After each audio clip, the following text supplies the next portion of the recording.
Folks, Black Star Network is here. Hold no punches. I'm real revolutionary right now. Support this man, Black Media. He makes sure that our stories are told. Thank you for being the voice of Black America, Roland. Stay black. I love y'all. All momentum we have now, we have to keep this going. The video looks phenomenal. See, this difference between Black Star Network and Black-owned media and something like CNN. You can't be Black-owned media and be scared. It's time to be smart. Bring your eyeballs home. You dig?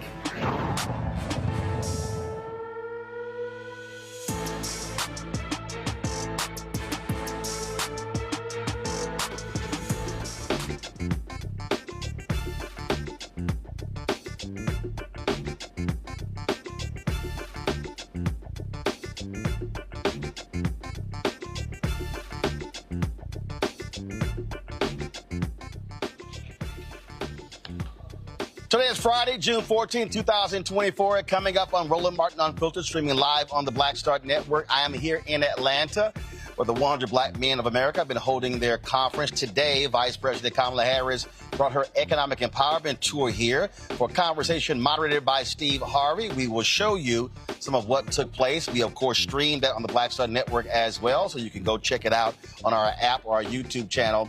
And so we'll talk about, again, her efforts to really focus African Americans on what the Biden-Harris administration has done when it comes to helping African Americans economically. Also on today's show, we'll hear from the president of the 100 Black Men of America, Milton Jones, about the organization, what their goal is, how they are going to drive the message home in reaching Black men about this year's election. A Black Texas woman disappeared in 2021. Her sister says cops have not been of any help. We will talk to her on the show about a disappearance 3 years ago. Also, a Michigan MAGA candidate has used AI to generate Martin Luther King endorsing him. Yeah, pretty stupid. So we're going to show you that as well. Plus, the father of Black Studies, Dr. Nathan Hare, is now an ancestor.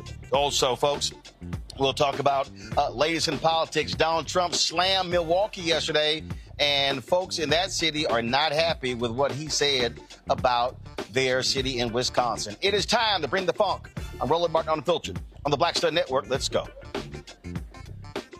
Whatever the miss, he's on it. Whatever it is, he's got the scoop, the fact, the find. And when it breaks, he's right on time and it's rolling. Best believe he's knowing. Putting it down from sports to news to politics. With entertainment just for kicks, he's rolling. It's on go, roll, y'all. It's Roland Martin, rolling with Roland now. He's funk, he's fresh, he's real, the best, you know he's Roland Martin now.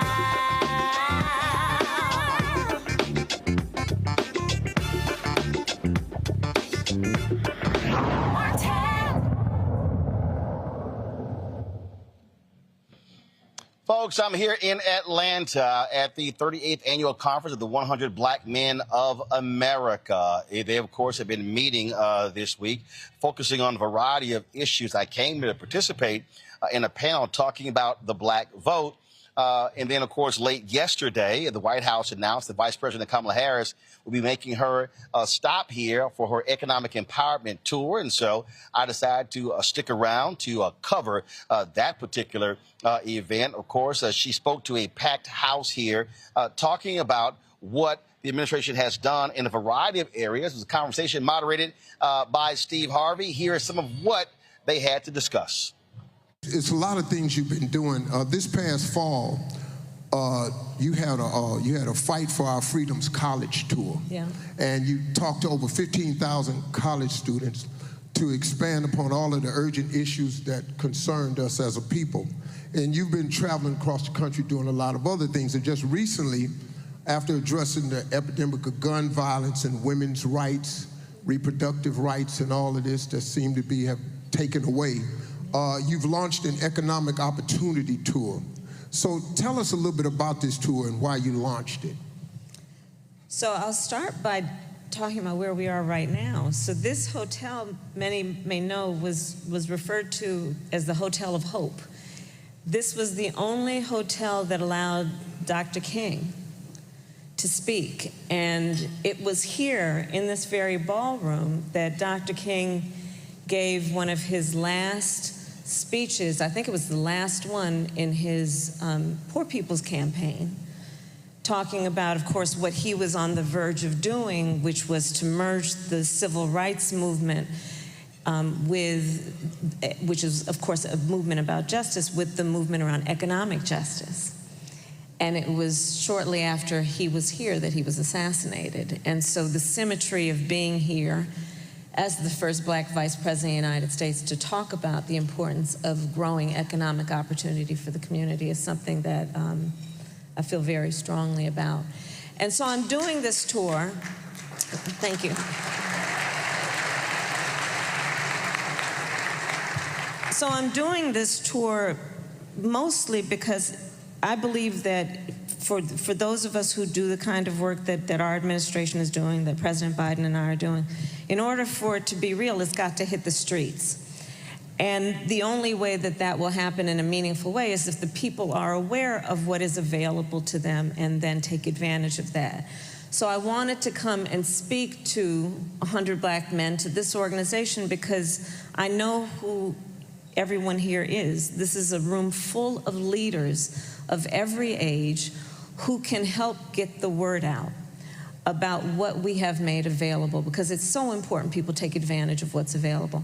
So I'm doing this tour to, one, highlight the importance of speaking truth about the obstacles that have existed for access to capital, for home ownership, for Black folks, and what we are doing to actually deal with those obstacles in a way that we create opportunity. I'm going to talk a little bit about that in a minute. So, for example, what we're doing around reduction of debt, debt forgiveness, what we are doing to address the racial wealth gap as it relates to a number of issues, including access to capital for our small businesses and entrepreneurs, what it means in terms of housing discrimination, and the work that we need to do and will continue to do to address those issues. And really the essence of this tour is born out of a belief that people need more than just what is necessary to get by. We want to get ahead. And we know that it is important that we have reduced Black unemployment to historic lows, but that's a baseline, which is that people have a job. In our community, we also have ambition, aspirations, incredible ideas. And the division between that and actually being able to put it to use is often about access to the relationships of the capital that can take us from those good ideas to creating a business, starting a business, growing a business. So that's why I'm doing this tour.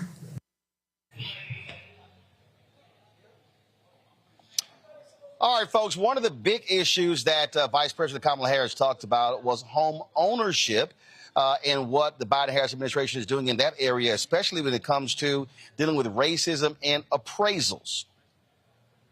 Before y'all start calling my radio show and DMing me, talking about why you ain't asked no hard-hitting questions, that ain't what this is.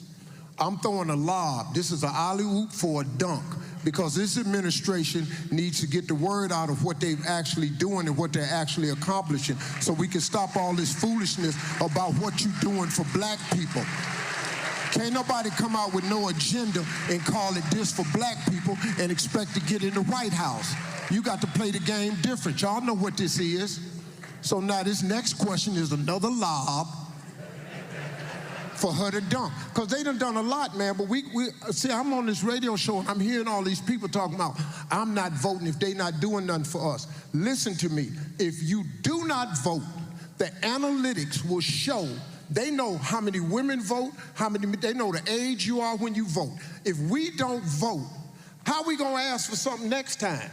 If you ain't got no voting power, you talking about reparations. Ain't nobody finna give you no reparations and you don't vote.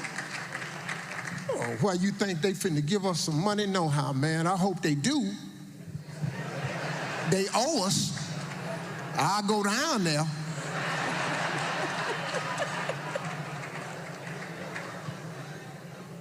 I'm sorry. Madam,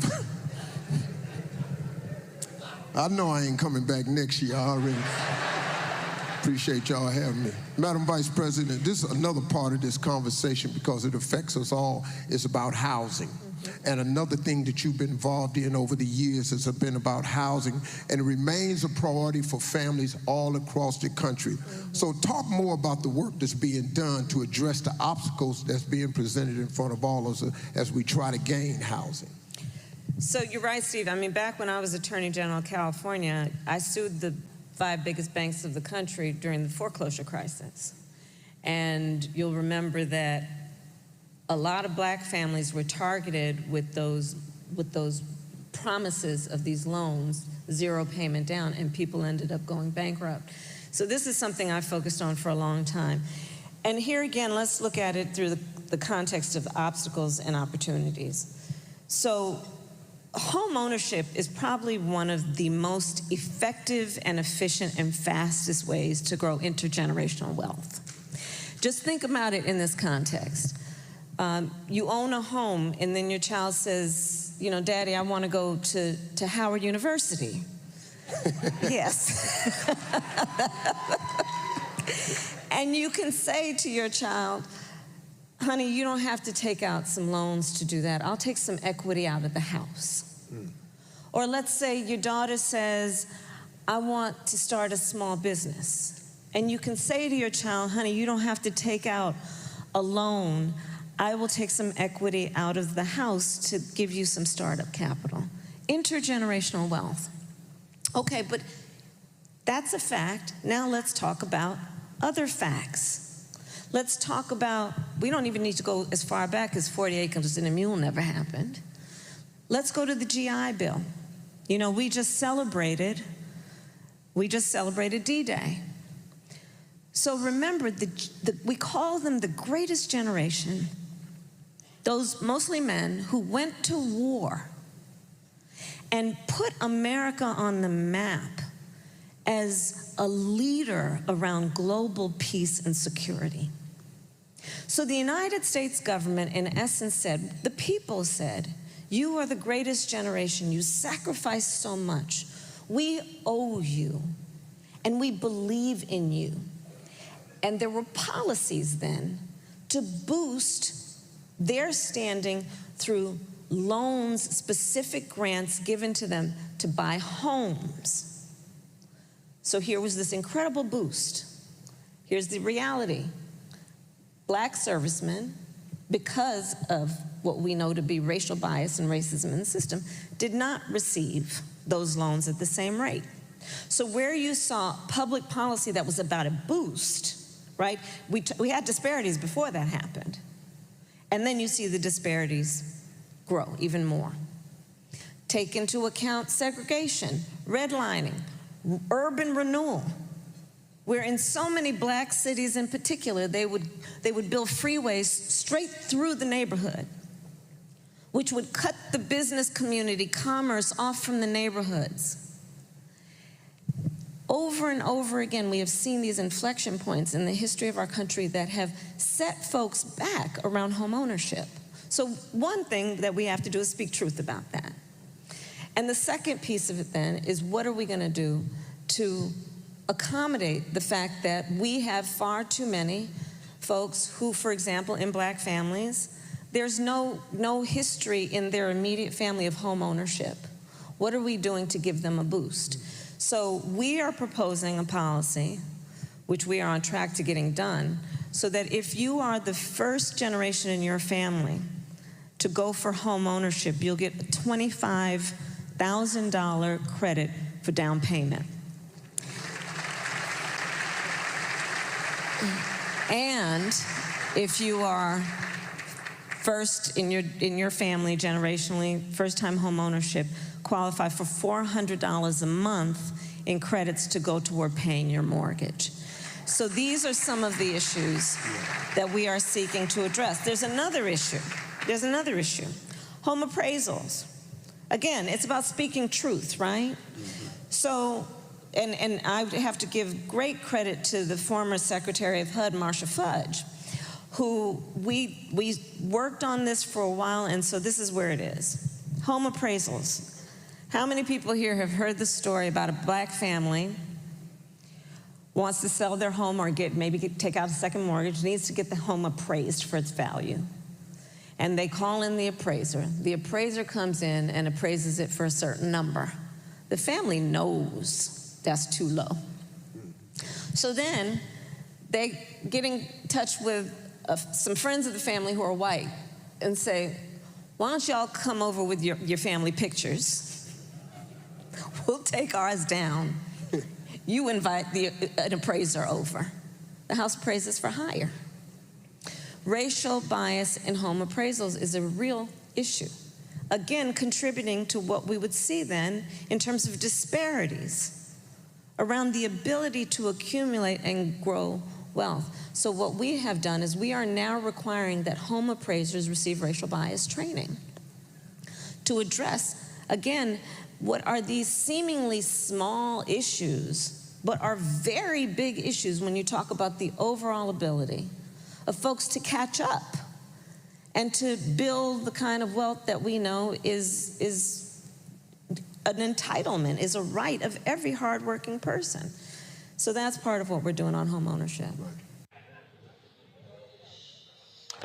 Folks, after the session, I caught up with several folks, including Ambassador Andrew Young, Pastor Jamal Bryant, and others who shared their thoughts on what the Vice President had to say. I can't think of anybody that stays on target as regularly and as timely as she is. We don't ever respect our own. It took us a long time to get used to the fact that Barack Obama was president. And now we know he was amongst the best. I think the same of Kamala Harris. I think what she does in the rooms that we don't go into is you always have a voice. Actually, she comes from Howard University, and in California, she was the district attorney. She was the attorney general of San Francisco. She was the senator from California, and now she's been vice president. And she's always done well. Today, Kamala Harris spoke to 100 black men, not with fluff, but with substance on what's on the line in terms of returning citizens, equity, access to capital, and housing. It's clear for us the road to November is Biden-Harris.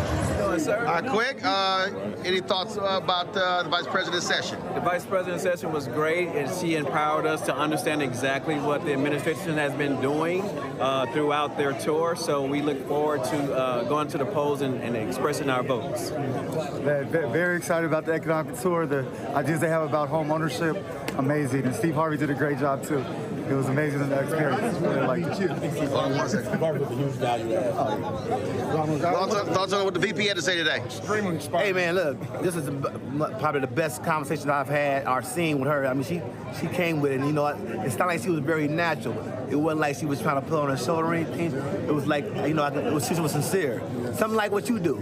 So, you know, I was very impressed, man, how she rolled, man. It was excellent. It's extremely inspiring, especially us, our chapter, being from the Bay Area. See somebody homegrown on a national stage representing, you know, what she's done for the black community, specifically around business loans and debt relief. That's something that's extremely important and something we've talked about here at this conference. Is how entrepreneurs such as, you know, small business owners, black-owned businesses can not only, you know, lay out the groundwork to be funded, but take advantage of federal, national, state, and local RFPs, requests for proposals, those contracts. Not enough of those contracts go to our black businesses. If more of them knew that they could apply and, like you said, get renewed time after time after time again, we'd be more empowered. It's an awesome conversation. All right, cool. Anybody else? Look at that, man. Yes. I think it was just motivational, inspirational, and it's really a great example of leadership and how we need to follow the leader on this one so we can reach the goals that have collectively been set to improve our community. I really appreciate her coming and whatnot. It was a lot of stuff that I learned in the session that I wasn't aware of before. Yeah, that's pretty much all I gotta say. We definitely gonna do our part by, spreading the word on everything that she was talking about today. Yeah. I feel like it's important to be educated on what the administration is actually doing, and she did just that to ensure that we can get the right results come November. Well, cool. They say knowledge is power, and Kamala Harris just taught me a lot. So I feel. All right, cool. All right. What's your thoughts on Vice President, what she had to say today? I think it was great. I think it was informational. I enjoyed myself. Cool. I think something that's really important is getting people registered to vote, especially during the Juneteenth holiday when we think about our communities and how important it is to strengthen them. I think it was amazing that she shared exactly what it is the administration is doing to help our communities. Too often we criticize without information. Now we've got information, the 100 Black Men of America, through its membership, got to make sure that the community is aware that this administration is supporting our small businesses and our young people. I like how she stated all the stuff that she's done in the past and stuff that she did before she was vice president to help change the community, and about the debt. And even if you have a criminal record, now you can apply for a loan. And I also liked how she said everybody needs to vote. Anybody else? I like how she talked about home ownership in the Black community and the advantages of being a homeowner and the challenges that come with being a homeowner. Even when you become a homeowner and you're Black, it's just more challenges that's added on to it. And I just like how she talked about different stuff in the Black community. Cool. I really like how, I was really moved by what she was saying, especially when she was talking about, how she eat no for breakfast. That's really motivated me to, don't let people tell me no and stuff like that. So, yeah. I thought it was really nice. She was talking about how they're helping the economy and that the policies that they are putting the policies into fruition. I really, I enjoyed that. I enjoyed her telling the youth to vote and how important it was. All right, folks, going to go to a break. We come back. We're going to check with our panel. Also, we'll hear in this hour from Milton Jones, President of the 100 Black Men of America, as they're having the 38th annual conference here in Atlanta. You're watching Roland Martin Unfiltered here in Atlanta, right here on the Black Star Network. Hello, my brothers and sisters. This is Bishop William J. Barber II, co-chair of the Poor People's Campaign, a national call for moral revival, and president of Repairs of the Breach. And I'm calling on you to get everybody you know to join us on Saturday, June 29th at 10 o'clock a.m. in Washington, D.C. on Pennsylvania and 3rd for the mass Poor People's Low-Wage Workers Assembly and Moral March on Washington and to the polls, and the post effort to reach 15 million poor and low-wage infrequent voters who, if they vote, can change the outcome of our politics in this country. Our goal is to center the desires and the political policy agenda of poor and low-wage persons, along with moral religious leaders and advocates. Too often, poor and low-wage people are not talked about, even though in this country today there are 135 million poor and low-wage persons. There's not a state in this country now where poor and low-wage persons do not make up at least 30% of the electorate. It is time that the issues of poor and low-wage people be at the center of our politics. Living wages, health care, things that matter in the everyday lives. We will no longer allow poverty to be the fourth leading cause of death in this country. We must let our voices be heard. Join us. Go to our website, www.poorpeoplescampaign.org. RSVP. Get others to come. Get a bus. Get a van. Get on the train. Come and let our voices be heard and our votes be felt. Lift from the bottom so that everybody rises.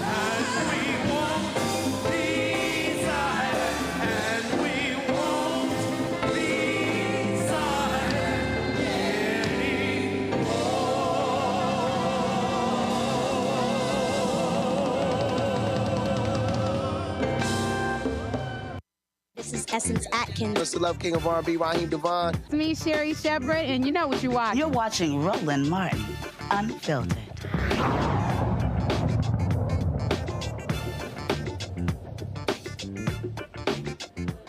Yeah. All right, folks, welcome back to Roland Martin Unfiltered. My panel, Dr. Julianne Malveaux, President Emerita of Bennett College. She's an economist, author, coming to us out of D.C. And Matt Manning, civil rights attorney out of Corpus Christi, Texas.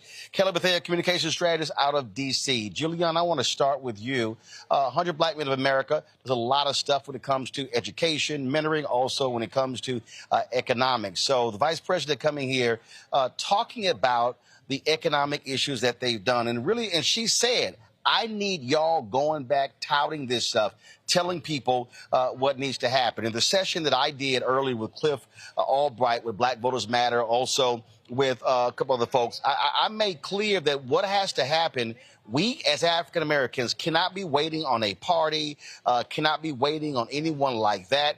We need to be saying, what is the message that we are conveying to African Americans about what the administration has done and not done, but also contrast that with what we are hearing from Donald Trump.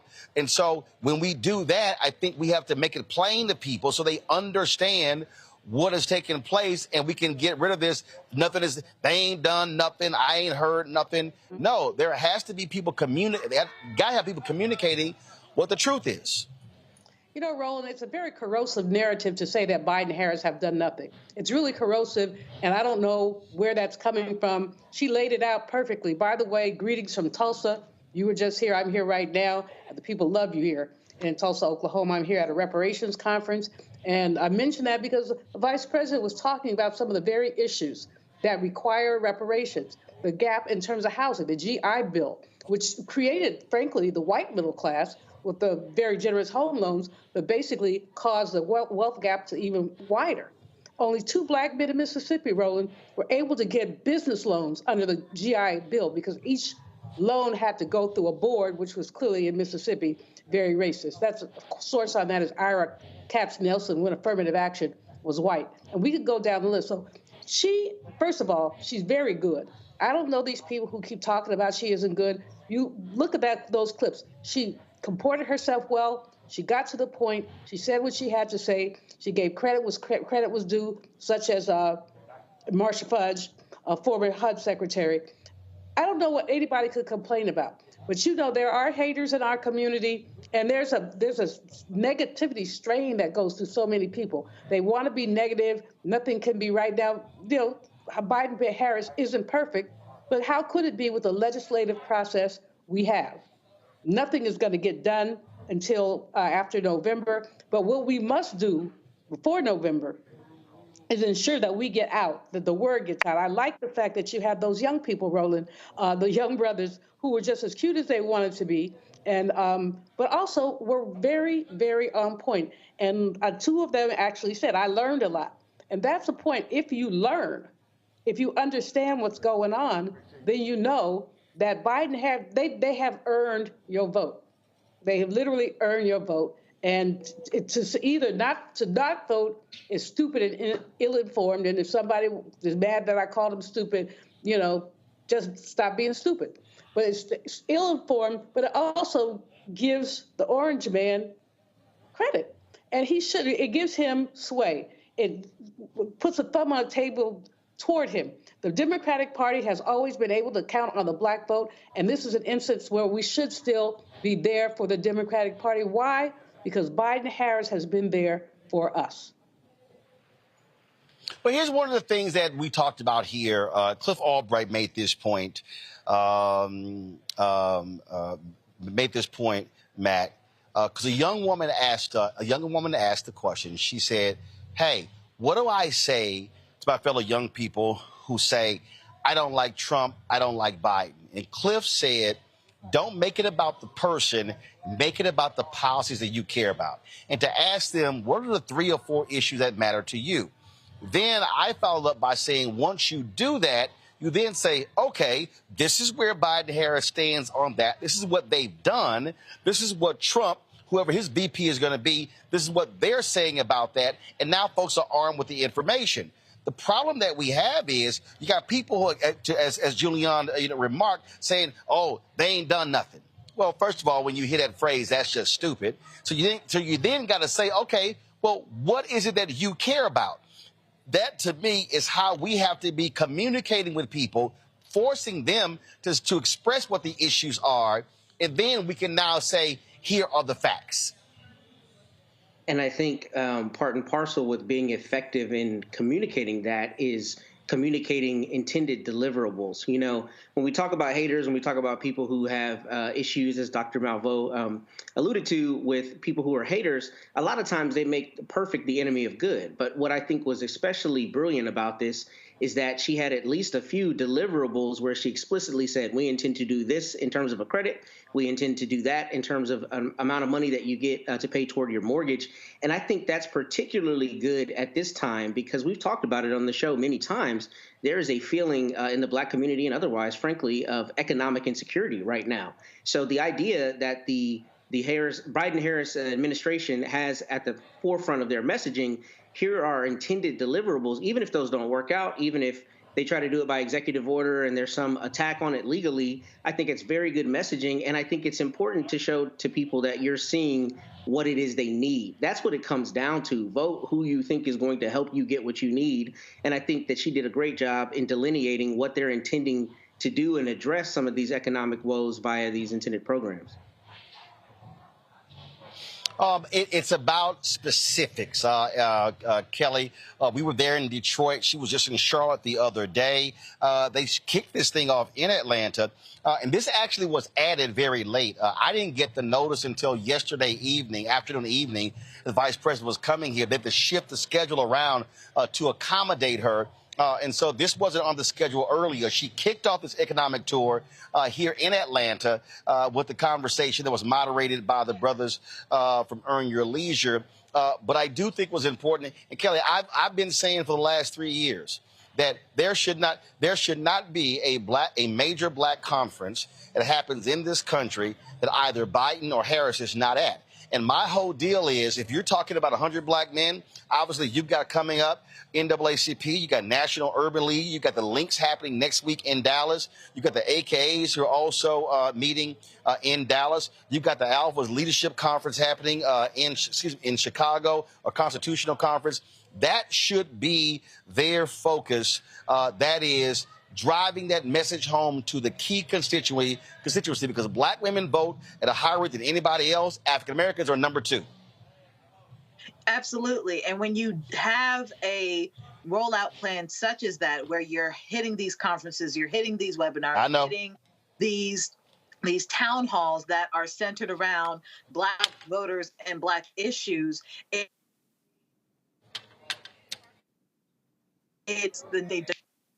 combats the narrative that they're not listening to us. Everything works that way. So I appreciate the effort. I do wish it was a little bit earlier. I wish this was a more comprehensive plan that spanned the course of 4 years. And once that, and then within that plan, you know, they really bring it home as far as media coverage and all of these things. But we're here now. I'm appreciative, and hopefully it's enough to get us through November and beyond. If there is one critique that I would have, and I keep saying this, and the White House needs to do it. And so for instance, during the session, the vice president alluded to student loan debt. And she said, hey, if you know someone, ask them. This is a perfect example to me where they should say, if you have gotten student loan debt in this room, stand up. They should already have people who are identified who they can call out by name. The reason I say that, because when the local media is here, you want them then trying to go find those people. The administration also, remember, 41% of Black-owned businesses went under during COVID. They brought back 75% of those businesses. To me, you want to have those folks in the audience as well that you can point to as success stories. And so that's just something that if I'm them, I'm adding to it because, again, those are better messengers to what we're talking about, as opposed to just her talking. Imagine if you have those students or those individuals talking about how I had one who was sitting next to me. He said, my sister got $100,000 of student loan debt wiped out. If she was here, she would be rejoicing. That's just one of the things that I think that they need to always add. If I'm Biden-Harris, I don't speak anywhere, and I'm not acknowledging who in that audience has gotten student loan debt relief. Got to go to a break. We come back. We're going to chat with the president of 100 Black Men of America about what their focus is when it comes to reaching black men, when it comes to vote, but also their agenda when it comes to economics. You're watching Roland Martin Unfiltered on the Black Star Network. Support us in what we do. Be sure to join our Bring the Funk fan club. So you're checking money order to P.O. Box 57196, Washington, D.C., 20037-0196. Cash App, $RM Unfiltered, PayPal, R Martin Unfiltered. Venmo is RM Unfiltered. Zelle, Roland at RolandSMartin.com, Roland at RolandMartinUnfiltered.com. Download the Black Star Network app, Apple phone, Android phone, Apple TV, Android TV, Roku, Amazon Fire TV, Xbox One, Samsung Smart TV. We'll be right back.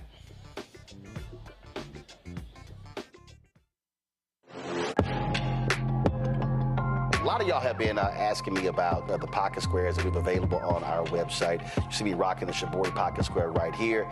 It's all about looking different. Now, look, summertime is coming up. Y'all know, I keep trying to tell fellas, change your look, please. You can't wear athletic shoes every damn wear. So if you're putting on linen suits, if you're putting on some summer suits, have a whole different look. The reason I like this particular pocket square, the Shibori, is because it's sort of like a flower and looks pretty cool here versus the traditional boring silk pocket squares.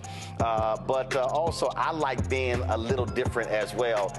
So this is why we have these custom-made feather pocket squares on the website as well. My sister actually designed these after a few years ago. I was in this battle with Steve Harvey at Essence, and I saw this at a St. Jude fundraiser. I saw this feather pocket square, and I said, well, I got some ideas. So I hit her, and she sent me about 30 different ones.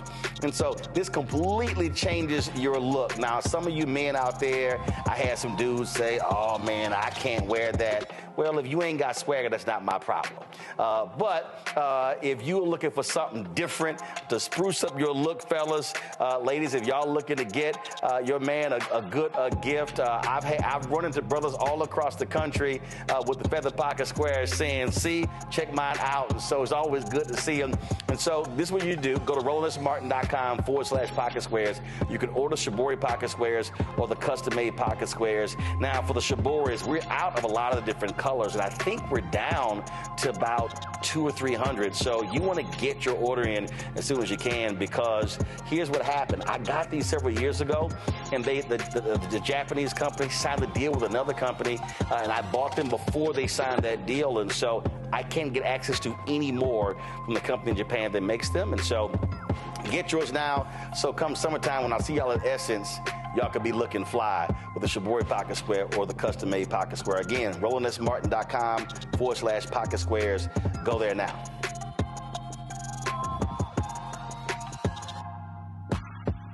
What's good, y'all? This is Doug E. Fresh, and you're watching my brother Roland Martin Unfiltered as we go a little something like this. Hit it. It's real.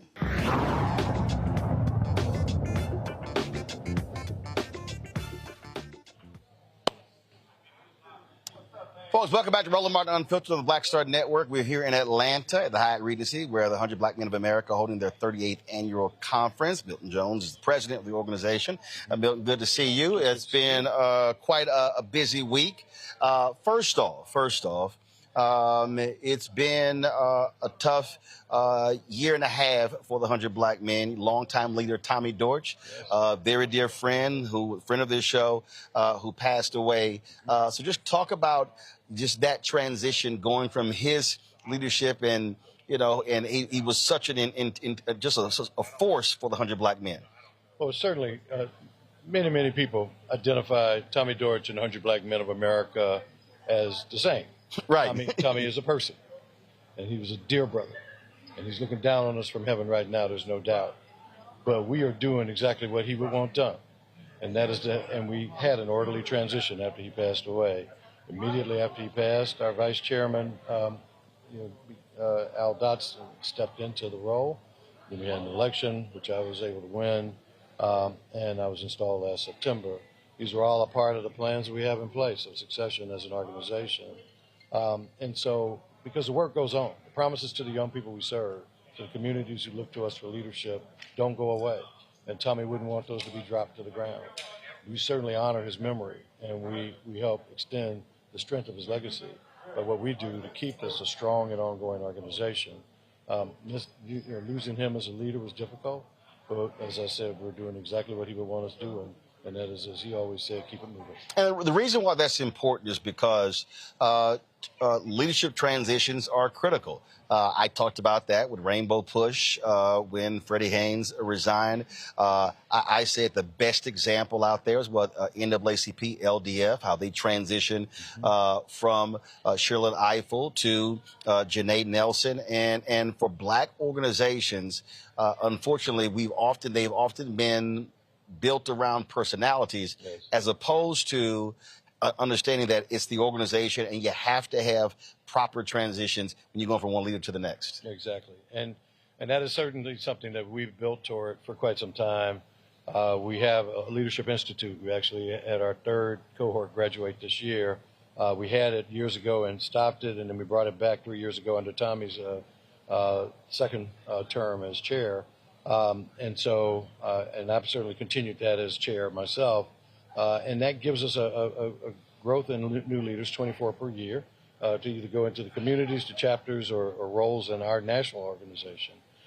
So making sure that we are in a position to have orderly change and orderly change of leadership and continue sustained growth and effectiveness is critical to us, and we all believe in it. For folks who don't know what 100 Black Men does, what do you do? Well, thanks. That's a great question. We do a lot of things. We have more than 100 chapters across the U.S. Tommy made me a member, honorary member, so I know, but folk like that may not know. I appreciate the opportunity to tell them. There you go. We have over 100 chapters across the U.S. We have a chapter in London, a chapter in Turks and Caicos, so we're an international organization with a heavy national tilt. And we stand on 4 key pillars of mentoring, education, health and wellness, and economic empowerment. We're the largest African-American male-led mentoring organization in the country. We model the behavior of what they see as what they'll be. And so we lead young people to better outcomes in life by demonstrating example, spending time with them, listening to them, and mentoring them so that while we blaze trails, we pave them, they get a running start, they go much further than we could, and that's what progress is all about. So we talk about those chapters. One of the things the Vice President said today, and what I also said earlier to the folks, that was a late addition to this program. Yes. The reason I know that because I didn't get the email from the White House until yesterday evening. My producer told me, I was like, what are you talking about? I haven't seen that. So I had to change my flight, change everything. So you had to move some stuff around. But one of the things that she talked about was she said she needed the folks in the room to take this message and beyond. During the Black voter session, I said that it's incumbent upon there being these mini town halls all around the country having these conversations. What has been at West Bellamy, Antoine Seabright, y'all have a 16-city tour, right, having these conversations. Talk about that. Well, thanks for that opportunity, and thank you for being here. I'm sorry that you had to make last-minute plans. It's all good. It happens. We're used to it in the news business. And we appreciate it. We do have, it's actually now a 17-city tour. Okay. And the first stop was in Cleveland and Pittsburgh, and we're continuing around the country. And so what we believe is this, that we have got to make sure that people know you need to get registered and vote. And if you're registered, you need to go vote. When you think about what our ancestors did, how hard they fought just to get the right to vote, and we can't begin to take that for granted. Once you start taking rights for granted, then all of a sudden people can take them away, and then you get upset. So getting educated about the vote, going to vote, helping others get educated about the vote is something we see as critical. What prompted us to do this is when we saw the Supreme Court decision last year, we said, okay, we're angry. Of course we're angry. A lot of organizations are angry. Well, what are we going to do? How are we going to channel that into action? We're going to get people registered to vote. We're going to change the people who lead and make laws. And as we do that as an organization and wake our people up, we're not going to tell them who to vote for, but we are going to tell them to vote. And when we can demonstrate that we have X number of people that are going to the polls, that we have voting power, then that makes up for what we might not have in capital power. Mm-hmm. Because, and when you think about the past, that was the case. We've always been, chasing capital, and we're still doing it, and we're committed to that. I'll come back to that in a minute on economic empowerment. But the fact is, in the meantime, around having the power to vote and exercising that power makes us a force to be reckoned with, makes us a group to be listened to. Not just us, the 100 black men, but all of us as African Americans. And it's not just, hey, we need you to vote, get ready to vote, but it's also, I believe, explaining to people that here are the policies that we care about. This is what's being done. This is what's not being done. This is what we should be advocating for. And this is where individuals stand. And what I explained to a lot of organizations that are 501c3, the law says that you can't endorse. Right. But you can say, these are the issues that we care about. This is where Biden-Harris lines up. This is where Trump lines up. This is where this candidate lines up and this candidate lines up. And now people understand from an issue base in terms of where the candidates stand. And to me, I think that's what's needed because not everybody is fully aware and engrossed in this every single day. I think you're exactly right. And that is really not only something we can do, it's something we must do. I mean, we can't sit back, we can't sit at home and wonder how things are going to turn out. We've got to go make it happen. We've got to get educated about the issues. And that is another part of our tour, is to make sure people know what key issues are. And Vice President Harris said today, as you said earlier, people need to get the word out. People need to know what's possible. Just last night here at the same conference, we had our business summit. And we had Fortune 100 companies. We had African-American business owners that are members of our organization, and also local members, business owners who are not, minority business owners who are not members of our organization come and actually sit down at the table and not just talk about wouldn't it be nice to do business, but actually doing business. Right. And so as we look at our businesses growing and scaling, 2 years, 3 years, 5 years from now, we've got many more companies that have $400, $500 million of annual revenue, if not $1 billion, and if not $3 billion. Why not? There's no limit to it. We got $300 billion companies. We got $1 trillion companies. And so we know there's no upper limit to how big a company can get, but we limit ourselves if we don't help ourselves. And so that kind of thing, and then hearing what opportunities are out there, what is it that the government is doing, and what is it that companies are doing, and how are we doing business across our community? How many times does a dollar change hands before it leaves our community? When we look at other communities. These are the kinds of things we want to educate our young people on. We have 300 mentees, 300 young people under the age of 20 in our conference out of 1,200 people here. And they need to see the possibilities. They got to hear this message today.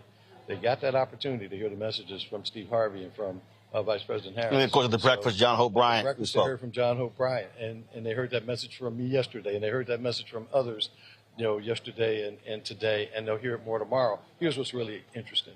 Tomorrow morning, the young people who are at this conference, many of whom did not know each other before they got here, will run a breakfast and demonstrate their talent and run the entire 2-hour breakfast in 3 days of coming together.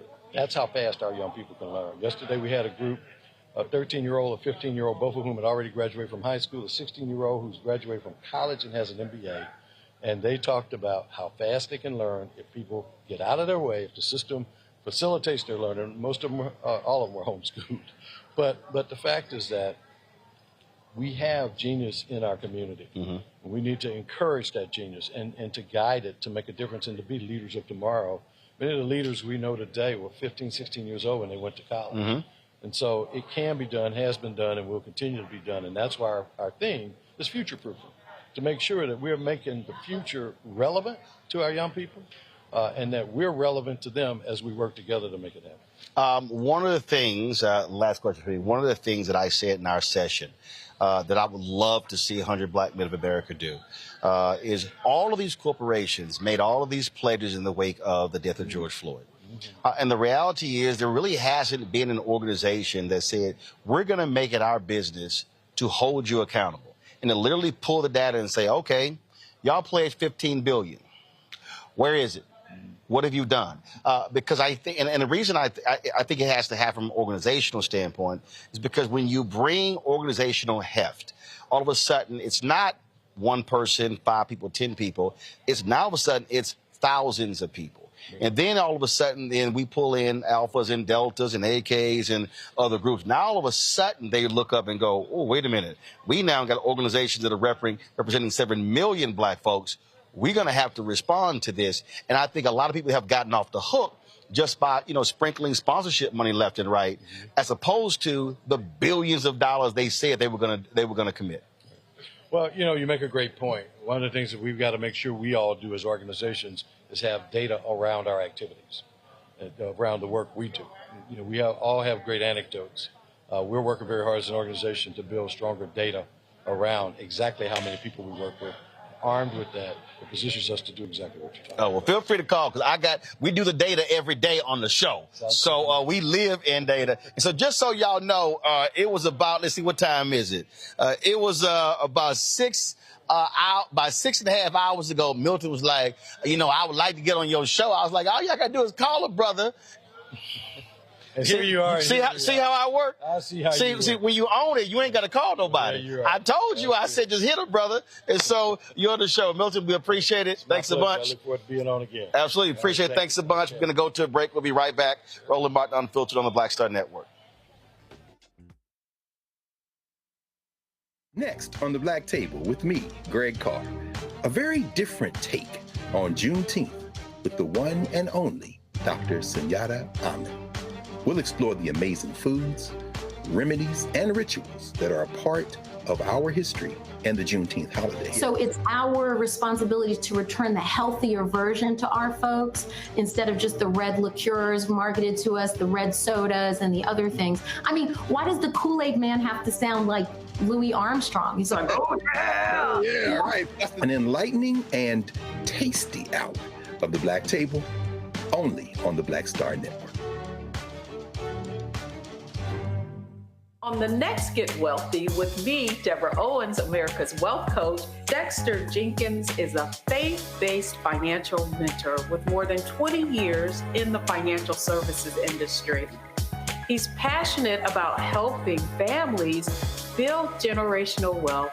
Even though I'm talking about things like prayer, I'm talking about things about reading the word, I'm talking about things like fellowship, I'm talking to members who are dealing with losing their houses, or I'm talking to members who, because of a lack of the handling their finances, they're working 2 and 3 jobs. And so what I'm finding is that they're not coming to church because they don't have a handle on their finances. We're talking how to get wealthy through faith and our finances on the next Get Wealthy, right here, only on Black Star Network. Fanbase is pioneering a new era of social media for the creator economy. This next generation social media app with over 600,000 users is raising $17 million, and now is your chance to invest. For details on how to invest, visit startengine.com/fanbase or scan the QR code. Another way we're giving you the freedom to be you without limits. Hi, everybody. I'm Kim Coles. Hey, I'm Donnie Simpson. Yo, it's your man Deion Cole from Blackish, and you watch Roland Martin Unfiltered.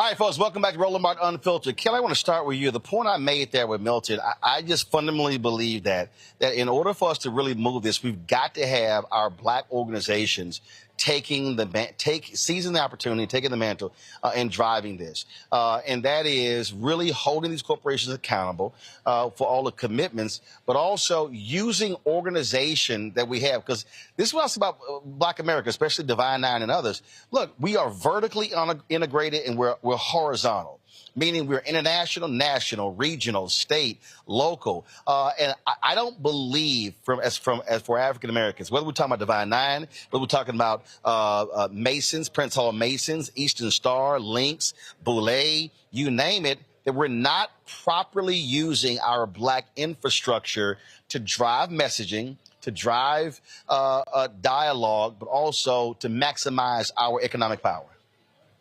Sure. I think that a key to achieving what you're describing is real comprehensive collaboration, right? And frankly, not to step on any toes regarding this matter, but setting aside the egos that are associated with each individual organizations that you called out. Yep. Right? I'm not saying that, one thinks that they're better than the other and da-da-da. Maybe they do. I'm not a part of every organization, right? But when you need things done, you cannot do it alone. And just because you have an organization with a lot of people in it, the more people, the better, especially when it comes to Black people and the history of our culture and how we typically get things done. SNCC didn't get civil rights passage. They didn't get that done by themselves. NAACP didn't get fair housing passed by themselves. It was a collective, collaborative, comprehensive effort across the board. And until we put egos aside, until we put grudges aside, let's call a thing, we can't get nearly as close to where we need to be until we put those things aside and truly comprehensively work together.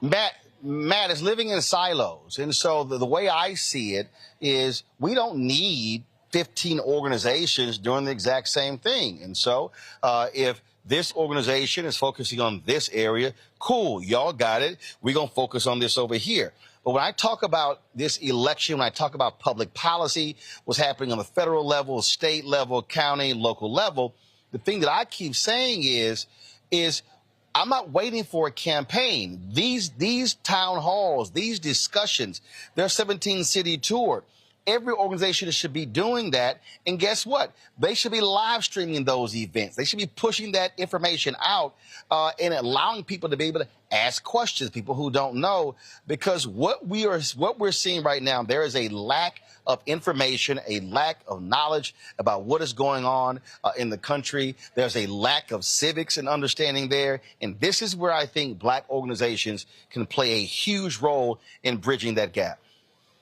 I think you led into this brilliantly into my commentary, because one of the things I was thinking as Kelly was speaking is I think what a lot of the organizations have to do is play to their strengths, right? I mean, talking about economics, if you're an organization that is primarily focused on economics, that's going to be important to make sure that not only what you're giving to the people is consistent with your message and your narrative, but also that you are basically subject matter experts on it, so it's important for each of those organizations to see where they can be most impactful and to obviously focus on that. But in addition to that, I'm really glad that you brought that up, because one of the other things I think is incumbent on the organizations is to recognize that really the optimal circumstances for those organizations to refine the message and give it to its members, and then for that to reverberate out to everyone who's not in their membership. And obviously that's part of what we're talking about.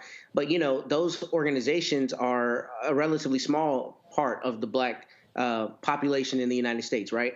But everybody knows in politics, one of the most impactful things you can do is go and tell someone else why you're voting for a particular person, what you like about their policies. I've learned that in local politics, that there are often people who will say, oh, okay, if you're the person saying I should vote for this guy, then I'll go vote for him or go vote for her because I trust your word on it. And that's essentially what you're talking about with these organizations. And they play a very important role in making sure that not only their membership gets that, but that it reverberates out to those who are not members so that they can have the same benefit of that information.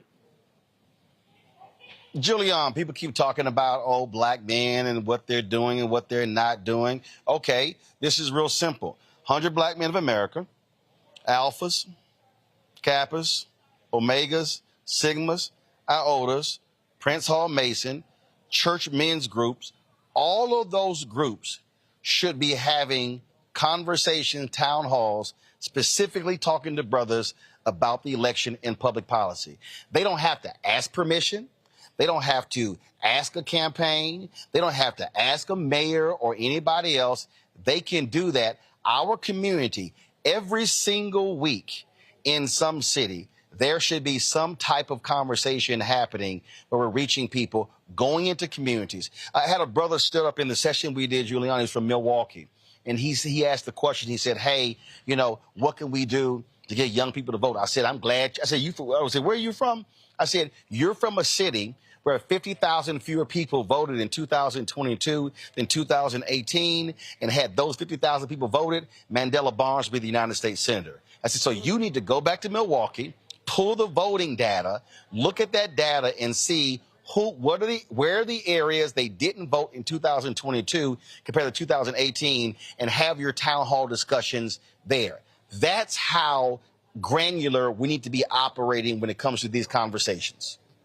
Yeah, absolutely. You're absolutely right, Roland. I mean, I think that black men are getting a bad rap these days, especially when I think about some significant losses we just experienced. Dr. Nathan Hare, who was defined as the father of Black Studies, started the Black Studies Department at SF State. He made his transition this week. And of course, we lost Reverend James Lawson. I know you tributed him last week. These are brothers that we need to hold up and think about when you think about their examples of leadership and scholarship.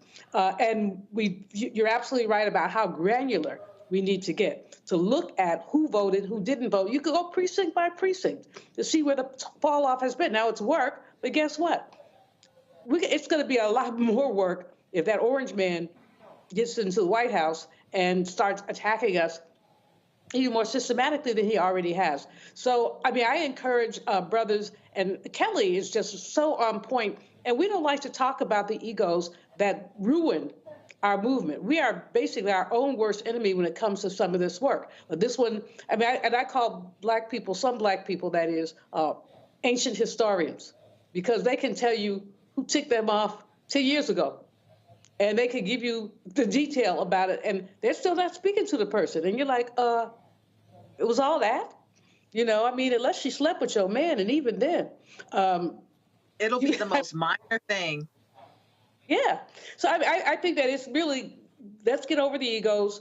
Let's get more granular. Everybody do something. You're right. There are 50 cities that are, we can look at the blackest cities and say, is there some kind of town hall somewhere in that city? It doesn't have to be done by the same organization, but we have so many darn organizations. Every time you turn around, somebody is starting a new organization, usually because they can't get along with the people in the other organization. We have fewer organizations and more work. That would be great. But, you know, I especially like the point you made about the money. It was $46 billion, Roland, that was pledged to Black community organizations. No, to the Black community generically. That means to nobody. Less than $5 billion of it has been committed or spent. Much of it has come from banking, where basically they make a profit off of the money that they give, because basically you pay a mortgage. So no one gave you anything except for this great program that the Vice President is talking about, with a $25,000 credit and some mortgage assistance in the first couple years of your mortgage. But we can all do more. This is crunch time and crisis time. As I said earlier, I'm in Tulsa with a reparations retreat from First Repair, and people have gotten up to vent about the trouble that we're in as a people. And my advice to everyone is, you know, look around you. What can you do to make a difference? Who can you get out to vote? And don't just register the people. If you register people, get a list of who you registered, and then call them as soon as early voting begins and say, come on, what are you going to do? Are you going to vote? Vote early. Don't say vote often. That's against the law. Only Trump does that. But basically, keep track of the people who you register and then get back to them, because we do a lot of voter registration, but it's really voter turnout that's going to make a difference here. Yeah, and that's the key right there. And that's what I said in the session today, that it's not about a percentage, that we have to look at the numbers. When I was talking to Ambassador Andrew Young, when he ran for Congress, 75% of eligible Black voters voted his congressional race. A week before the race, he was down 5 points. Harold Washington, when he became the first Black mayor of Chicago, 85% of Black Chicagoans who were eligible to vote actually voted. And so what I keep saying is that we're literally limiting our power because we're not turning out. And so when you're turning out at 18 and 20 and 25%, I mean, look, Atlanta came very close to getting a white mayor twice because of low turnout. And so one of the reasons this city is considered the Black Mecca economically is because they have had black mayors since 1973. Maynard Jackson, Andrew Young, Maynard Jackson, Bill Campbell, Shirley Franklin, Kasim Reed, Keisha Lance Bottoms, Andre Dickens, because folks were turning out. And so we have to, and I understand there are people out there who are frustrated, who are angry, who think things have not been done. But here is the reality which Steve Harvey alluded to. If you don't vote, they're guaranteed not to pay you any attention. If you don't vote, they're guaranteed not to do anything for you. And so we need to explain to people that voting is not the be-all to end-all, but again, it's a part of this process. It's one piece of it. Now, after the election is over, whether your candidate won or not, you're still a constituent, which means that we have to now be fully active in trying to still get our issues addressed. And so we're going to keep talking about it. We're going to do this, constantly between now and November, because far too many of us are sitting on the sidelines, and I keep making it clear, the couch is an option for people, but it should never be an option because we're leaving our power at home. When we come back, we're going to talk to a sister. She's been trying to find her sister for 3 years, who's gone missing in Texas. We'll talk to her. We'll also talk about Donald Trump slamming Milwaukee, trashing Milwaukee. Again, y'all want to make him feel the pain? Give him another L come November and make him lose Wisconsin. We're going to talk about all of that. You're watching Roland Martin Unfiltered live on the Black Star Network here in Atlanta, a 38th annual 100 Black Men of America National Conference. Back in a moment. Hello, my brothers and sisters. This is Bishop William J. Barber II, co-chair of the Poor People's Campaign, a national call for moral revival, and president of Repairs of the Breach. And I'm calling on you to get everybody you know to join us on Saturday, June 29th at 10 o'clock a.m. in Washington, D.C. on Pennsylvania and 3rd for the mass Poor People's Low-Wage Workers Assembly and Moral March on Washington and to the polls, and the post effort to reach 15 million poor and low-wage infrequent voters who, if they vote, can change the outcome of our politics in this country. Our goal is to center the desires and the political policy agenda of poor and low-wage persons, along with moral religious leaders and advocates. Too often, poor and low-wage people are not talked about, even though in this country today, there are 135 million poor and low-wage persons. There's not a state in this country now where poor and low-wage persons do not make up at least 30% of the electorate. It is time that the issues of poor and low-wage people be at the center of our politics. Living wages, health care, things that matter in the everyday lives. We will no longer allow poverty to be the fourth leading cause of death in this country. We must let our voices be heard. Join us. Go to our website, www.poorpeoplescampaign.org. RSVP. Get others to come. Get a bus. Get a van. Get on the train. Come and let our voices be heard and our votes be felt. Lift from the bottom so that everybody rises.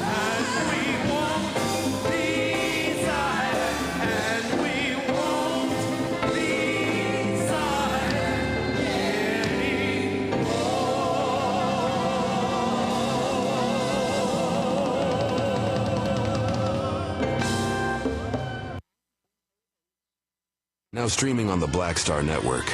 It was my junior year at Georgetown, and Spike calls me and he says, Malcolm, what are you doing next year? So, graduating, you know. He said, take a year off, work on Malcolm X. I said, okay.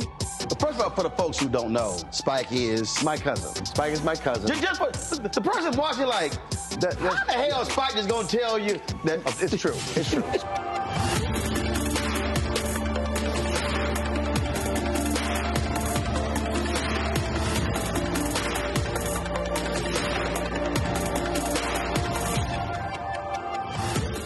Hello, I'm Jamia Pugh. I am from Coatesville, Pennsylvania, just an hour right outside of Philadelphia. My name is Jasmine Pugh. I'm also from Coatesville, Pennsylvania. You are watching Roland Martin Unfiltered. Stay right here.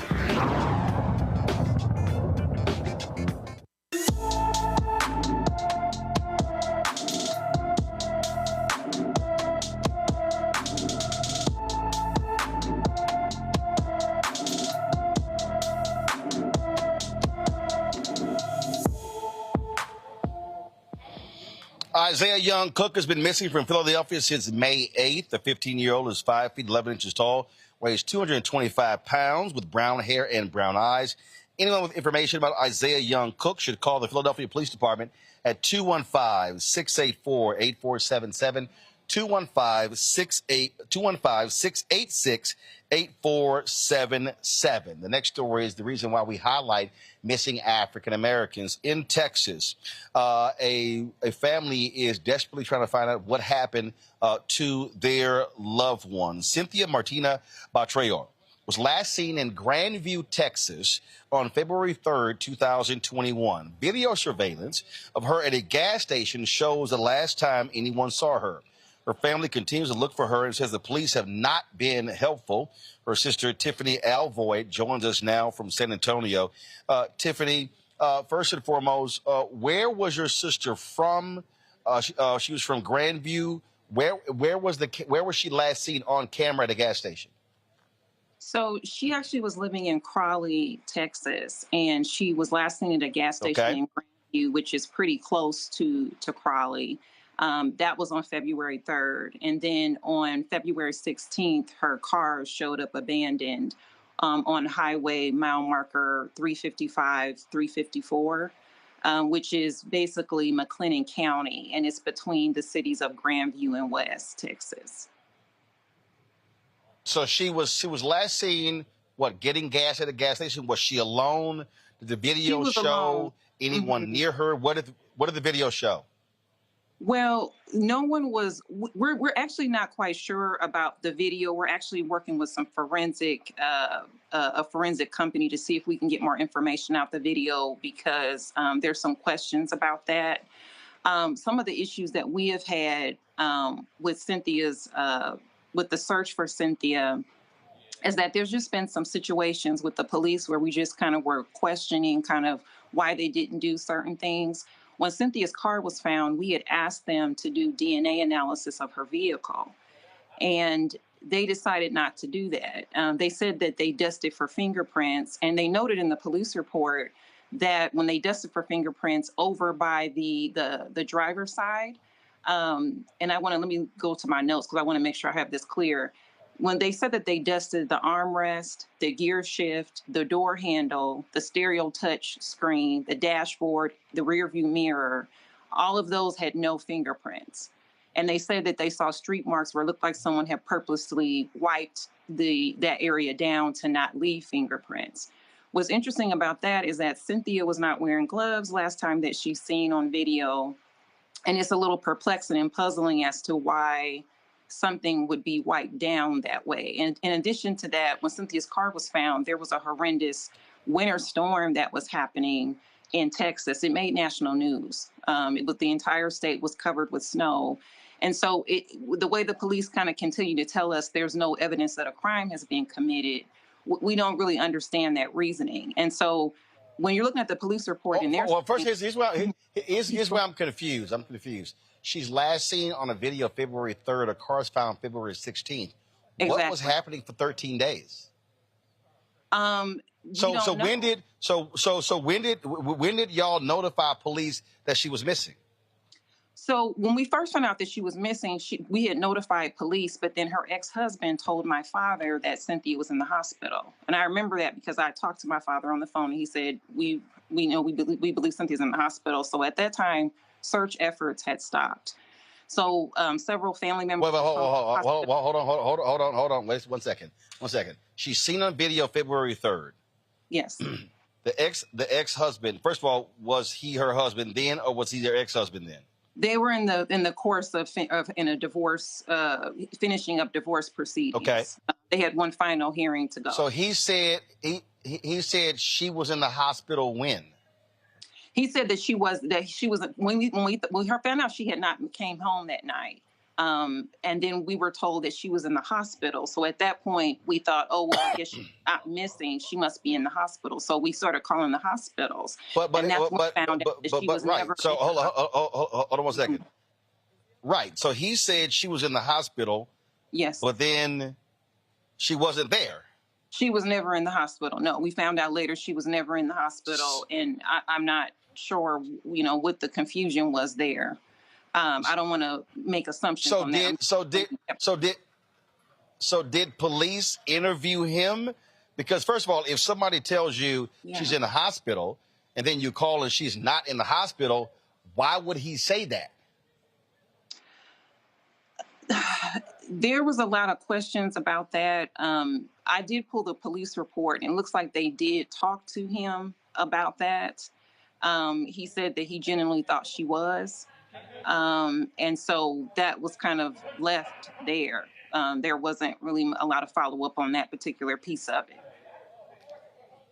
But that's okay. The reason that's weird for me. First of all, in the hospital is kind of specific. That's also very easy to check. So, if I'm police, I got to give you a serious side eye if you said she was in the hospital and you call. Did he give the specific hospital? I don't believe he gave a specific hospital. See, I never really spoke with him. This was just what was communicated to me, and then people started calling, and then we found out that she wasn't there, and it was like a couple days before we found out that she wasn't actually in the hospital. Okay, so she's last seen February 3rd. He says she was in the hospital. So no one is searching February 4th, February 5th, February 6th. And so when do y'all find out she's not in the hospital? How long was that between when her car was found? It may have been, now see, that I'm not quite clear about. I believe it might have been like maybe like a week later, her car was found, because her car was found on February 16th. But at the same time, there's this snowstorm that happens from Texas from February 11th to February 20th. And so at the height of the storm, that's when her car shows up.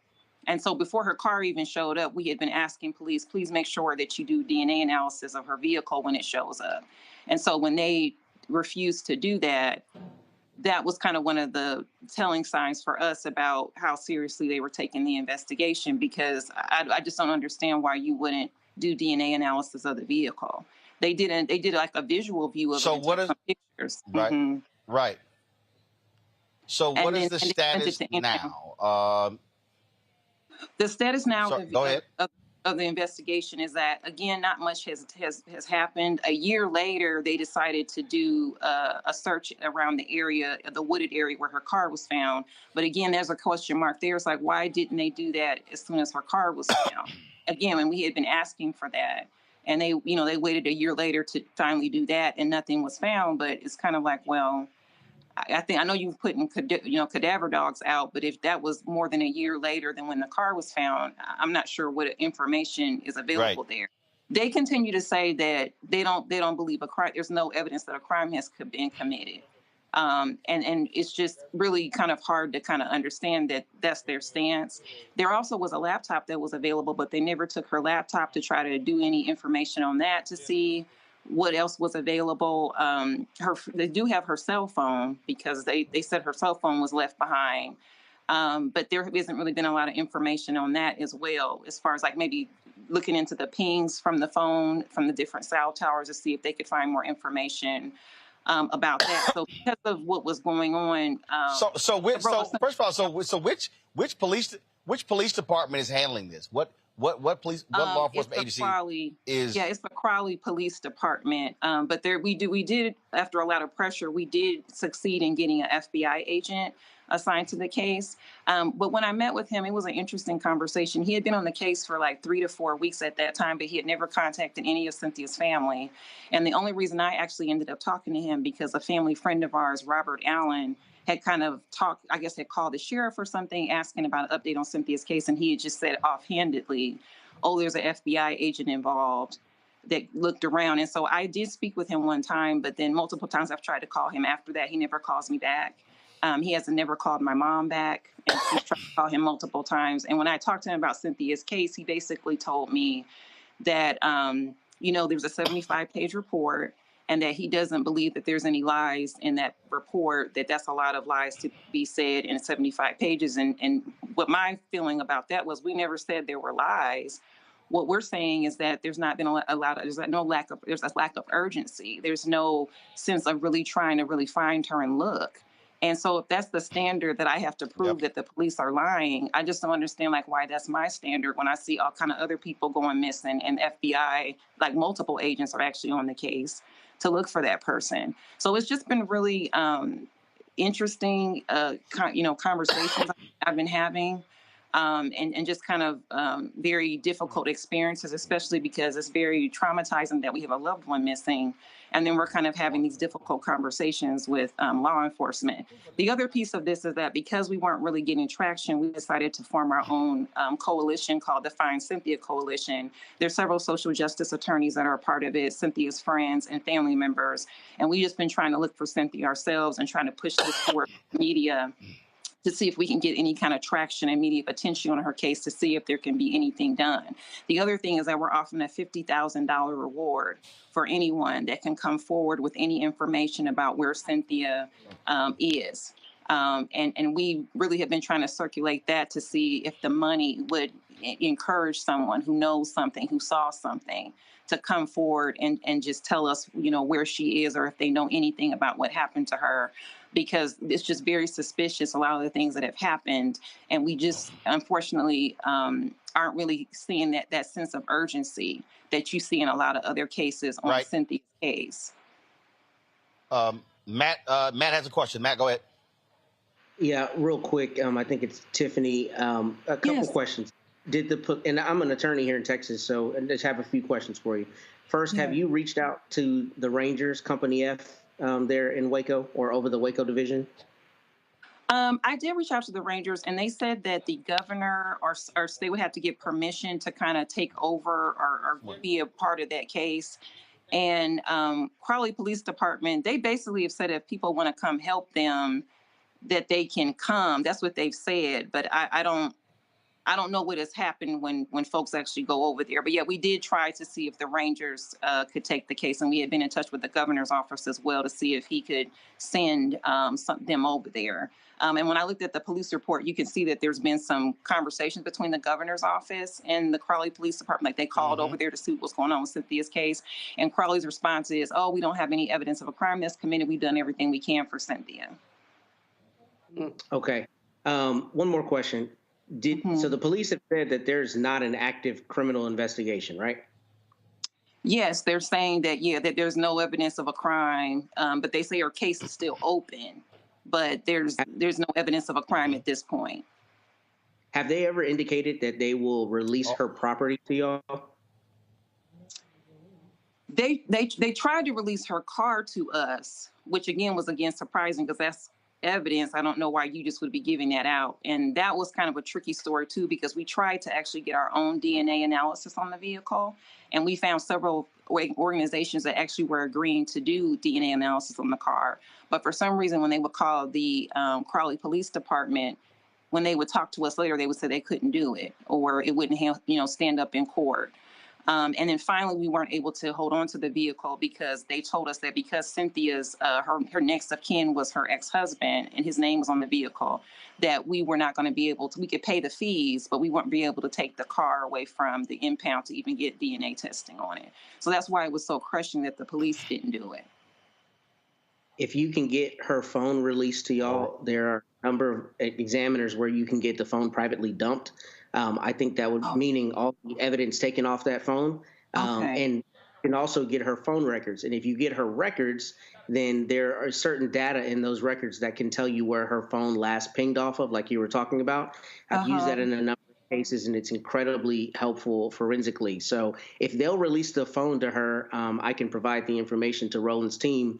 There is a forensic examiner that I use that is not far from that area who will be able to pull that data from it, and then you can have that data put together so you can see the last places her phone was used, which could be extremely important for helping correlate what may have happened around that time, who she last spoke to, who she last got a text from, that kind of thing. Thank you so much. And I was taking notes here. I'm going to make sure I follow up on that piece. I appreciate that. You're very welcome. All right. Well, Tiffany, we'll certainly get the information to you. And good luck in finding answers about your sister. We appreciate it. Thanks a lot.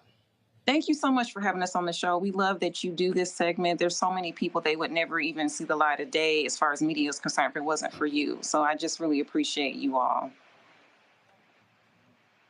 We appreciate it. Thank you so very much. Folks, that's where you can get information with regards to trying to find Cynthia. Going to a break, we come back. A Republican MAGA candidate literally uses AI and the voice of Dr. King to endorse his candidacy. We're going to play it for you when we come back. You're watching Roland Martin Unfiltered on the Black Star Network. On A Next, A Balanced Life, we talk about how to get in touch with your feelings, emotions, how to find your North Star, and how to move your life along. Because oftentimes what we'll do is we'll accept what the world says about us as the truth and how we see ourselves, which that could be completely contrary to what the Word of God says about who you are. That's On A Next, A Balanced Life, here on Black Star Network.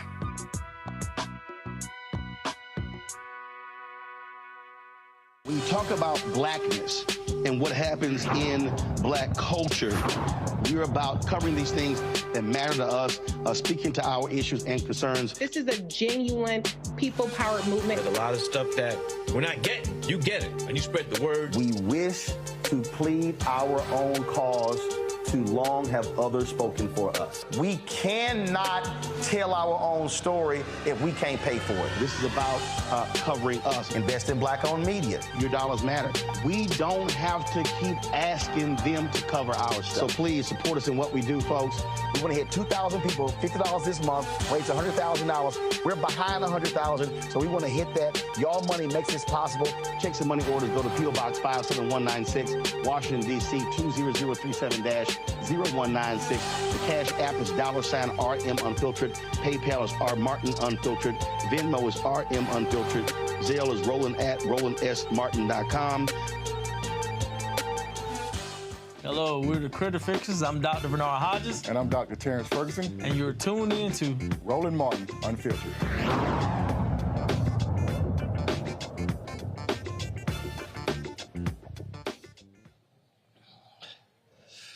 All right, folks, this story here is absolutely insane. A MAGA candidate in Michigan used AI to have Dr. King, the voice of Dr. King, endorse his campaign. Anthony Hudson dropped this insane ad. I have another dream. Yes, it is me, Martin Luther King. I came back from the dead to say something. As I was saying, I have another dream. That Anthony Hudson will be Michigan's 8th District's next congressman. Yes, I have a dream again.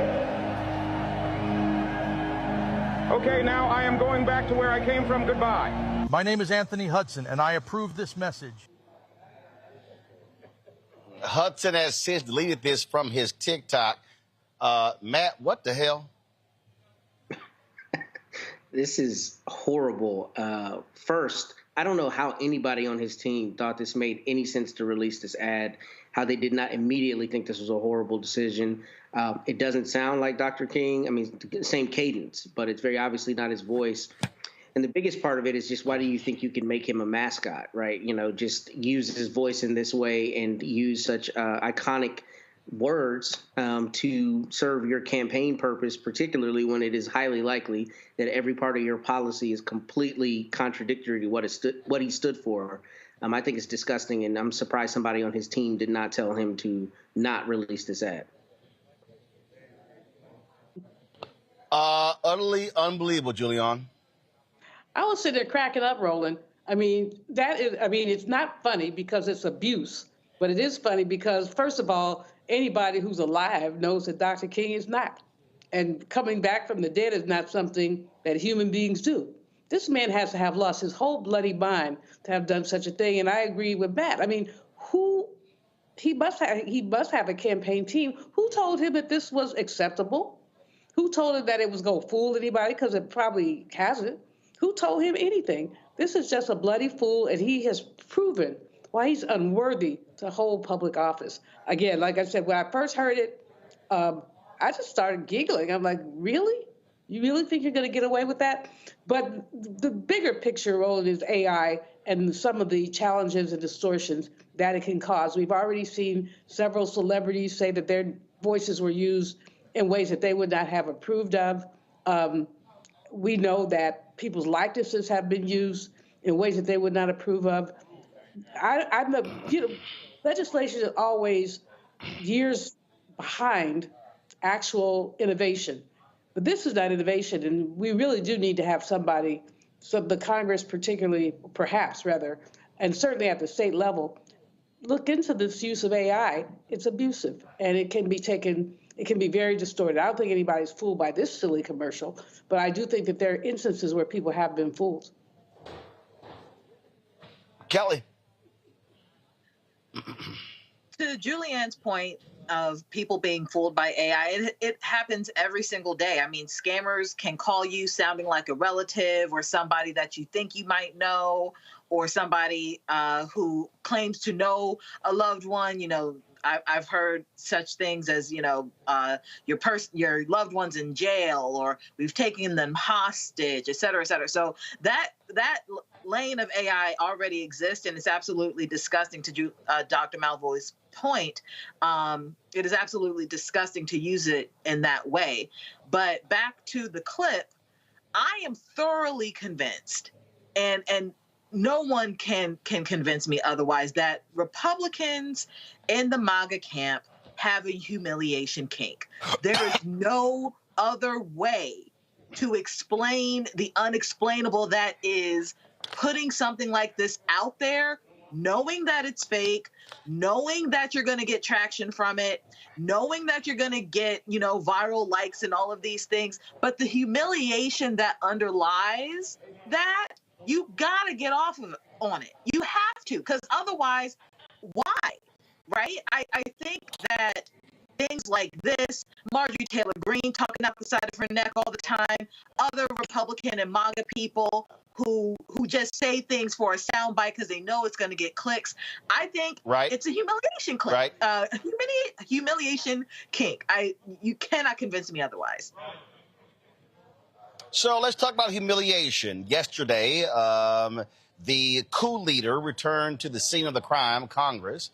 Donald Trump met Republicans on Capitol Hill. And in that meandering, crazy, insane meeting, he said all kind of wild stuff. Well, Jake Sherman, a well-regarded congressional reporter, reported that Trump trashed Milwaukee, called it a horrible city. Republicans are going to be holding their national convention there. Remember, Democrats had their national convention in Milwaukee in 2020. It was virtual, so a lot of people don't really quite remember that. And so his was interesting. So then all of these Republicans from Wisconsin started coming out like, oh, no, he didn't say that. He was talking about this here. He was answering my question. Then somebody else said one thing. Then Speaker Mike Johnson said something else. So here's the whole deal. If they were all in the same meeting, how they all got different stories what he was talking about? That means they all lying, and they were trying to cover up. Then he comes out, well, no, I was making a comment because I was talking about crime. Well, guess what? Crime is down in Milwaukee. See, I hope everybody knows. I told y'all this here in 2020, how they went after black cities. He's still doing it. This is Donald Trump is an anti-black candidate, and Milwaukee Mayor Cavalier Johnson, he wasn't having none of it. Well, Donald Trump wants to talk about things that he thinks are horrible. All of us lived through his presidency, so right back at you, buddy. I'd say that. Look, obviously Donald Trump is wrong about something yet again. I find it kind of perplexing. I find it kind of strange that he would insult the largest city in Wisconsin because he's running for president. He obviously wants to win Wisconsin, win the election. And so to insult the state that's hosting your convention, I think is kind of bizarre, actually. It's kind of unhinged in a way, especially considering the fact that in Milwaukee, there are about 50,000 Republicans who live right here in the city. So you're calling their home horrible. I mean, I don't quite understand that. Julian, this man loves to trash black-run cities. He trashes D.C., he trashes Atlanta, he trashes Philadelphia, he trashes Milwaukee. During 2020, when he alleged the election was stolen, we know he was lying. What did he say? He said there was voting irregularities in Atlanta, in Philadelphia, in Detroit, in Milwaukee, and in fact, they paid for a partial recount in Wisconsin after the 2020 election, only in the Milwaukee area.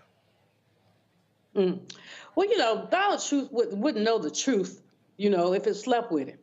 He literally does not know anything about the truth. He just lies and tells more lies and tells even more lies.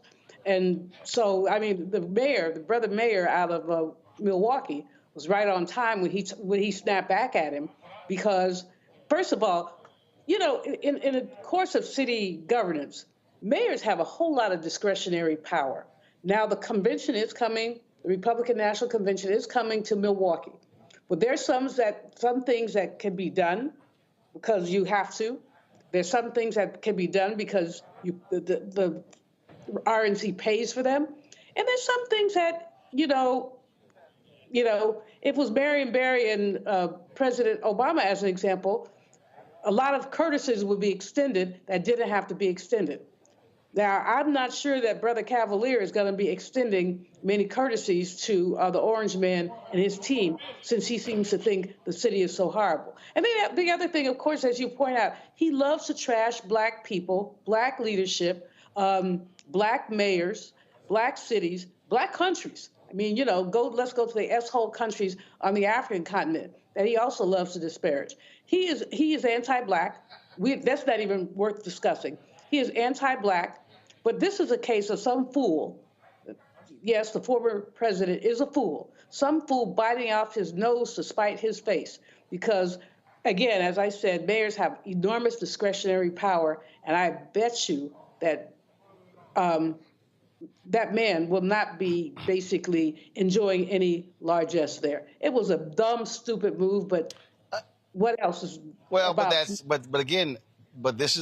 But this is what he does. And Kelly, again, when you have all these Republicans start coming out giving different stories, that means they lying. He actually said it. Oh yeah. I just have to go back to my humiliation kink comment. Like, you cannot keep doing this and knowing you're going to be humiliated, knowing that it's going to make the news, and your legacy is forever tarnished by these transgressions, and still think that it's okay. I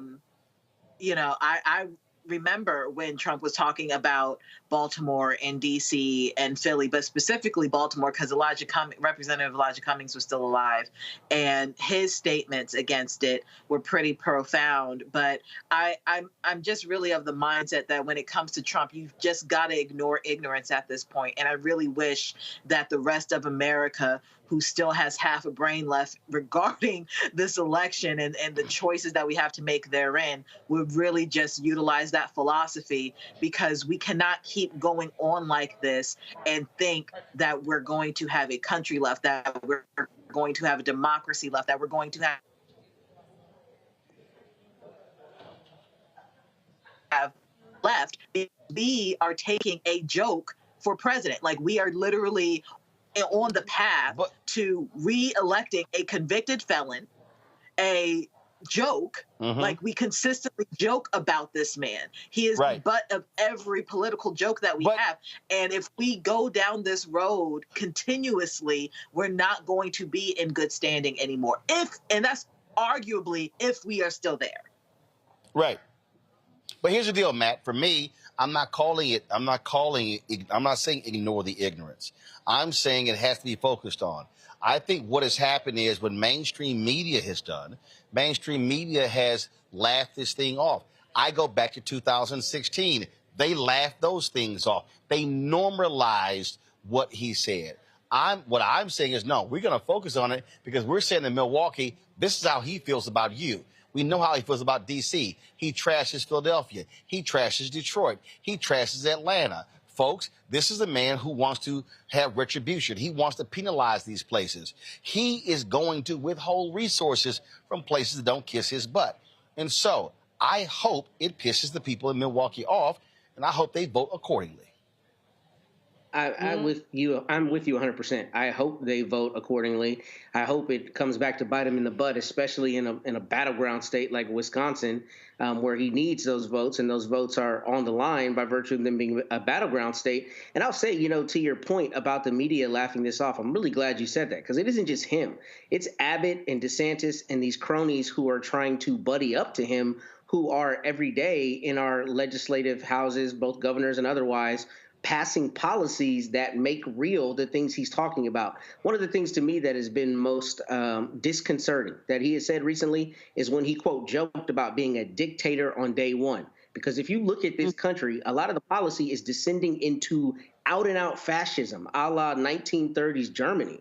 I mean, people are more and more being normalized with not only rights being eroded, but with this idea that the state knows all and we need to capitulate to the state, and dear leader, what he says needs to be followed. And, I don't want to engage in histrionics, but he has said enough things like this that it should be concerning, like out and out concerning to people. So the fact that a lot of it is taken as a joke because it seems to be said tongue in cheek or is said in a joking manner, I mean, it was not a joke. It's actually incredibly serious.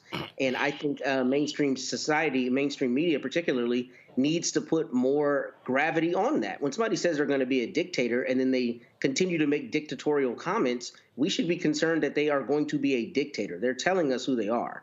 And I think this is part and parcel with the kind of stuff that Trump always says that's along with those lines, especially discounting those he believes to not be ideologically, on his side. So we do need to take these as serious comments, I think. All right, folks, hold tight 1 second. When we come back, a Supreme Court decision comes down. And also some sad news coming out of Rainbow Push. One of the longtime staffers, Reverend Jackson, has passed away. You're watching Roland Martin Unfiltered on the Black Star Network. Support us in what we do. Join the Bring the Funk fan club. Folks, our goal is to get 20,000 of our fans contributing on average $50 each. That's $4.19 a month, 13 cents a day. You can send your check and money order to P.O. Box 57196, Washington, D.C., 20037-0196. Cash App, $RM Unfiltered, PayPal, R Martin Unfiltered. Venmo is RM Unfiltered. Zelle, Roland at RolandSMartin.com, Roland at RolandMartinUnfiltered.com. Also, download the Black Star Network app, Apple phone, Android phone, Apple TV, Android TV, Roku, Amazon Fire TV, Xbox One, Samsung Smart TV. We'll be right back.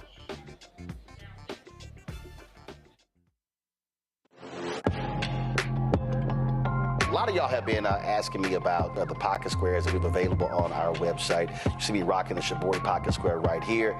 It's all about looking different. And look, summertime is coming up. Y'all know, I keep trying to tell fellas, change your look, please. You can't wear athletic shoes every damn wear. So if you're putting on linen suits, if you're putting on some summer suits, have a whole different look. The reason I like this particular pocket square, the Shibori, is because it's sort of like a flower and looks pretty cool here versus the traditional boring silk pocket squares. But also I like being a little different as well. So this is why we have these custom-made feather pocket squares on the website as well. My sister actually designed these after a few years ago. I was in this battle with Steve Harvey at Essence, and I saw this at a St. Jude fundraiser. I saw this feather pocket square, and I said, well, I got some ideas. So I hit her, and she sent me about 30 different ones. And so this completely changes your look. Now, some of you men out there, I had some dudes say, oh, man, I can't wear that. Well, if you ain't got swagger, that's not my problem. But if you're looking for something different to spruce up your look, fellas, ladies, if y'all looking to get your man a good gift, I've run into brothers all across the country with the feather pocket squares saying, see, check mine out. And so it's always good to see them. And so this is what you do. Go to RolandSMartin.com/pocket squares. You can order Shibori pocket squares or the custom-made pocket squares. Now, for the Shiboris, we're out of a lot of the different colors, and I think we're down to about 200 or 300. So you want to get your order in as soon as you can, because here's what happened. I got these several years ago, and the Japanese company signed a deal with another company, and I bought them before they signed that deal, and so I can't get access to any more from the company in Japan that makes them. And so get yours now. So come summertime, when I see y'all at Essence, y'all could be looking fly with the Shabori pocket square or the custom-made pocket square. Again, RolandSMartin.com/pocket squares. Go there now.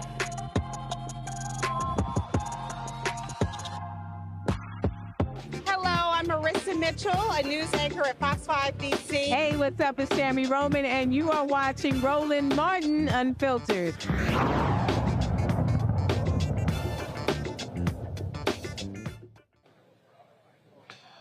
All right, folks, Supreme Court decided in a 6-3 decision that banning bump stocks is unconstitutional. This is the latest win for Second Amendment rights, folks. This is a decision that has angered lots of folks because Congress made perfectly clear exactly what this is. And so essentially, the Supreme Court said, no, we know what it is. In fact, Justice Sonia Sotomayor, who read her opinion from the bench, blasted them by saying, oh, but y'all previously said one thing about Congress making things clear, but then all of a sudden you decided to do another. Now, the majority opinion was written by Clarence Thomas. Of course, it's split along ideological lines. And this is, just goes to show you what's going on. Keep in mind, these bump stocks, that was what was used in the shooting in Las Vegas in 2017, where 500 rounds were fired rapidly. And so the Supreme Court essentially said here, Matt, that bump stocks, well, no, that's not really automatic weapons, machine gun. What the hell is it? Yeah, I haven't read this actual opinion, but I did read the New York Times article on it. And it's interesting because I find myself in this position a lot these days as a lawyer. So much of what we do is so important to look at specific wording.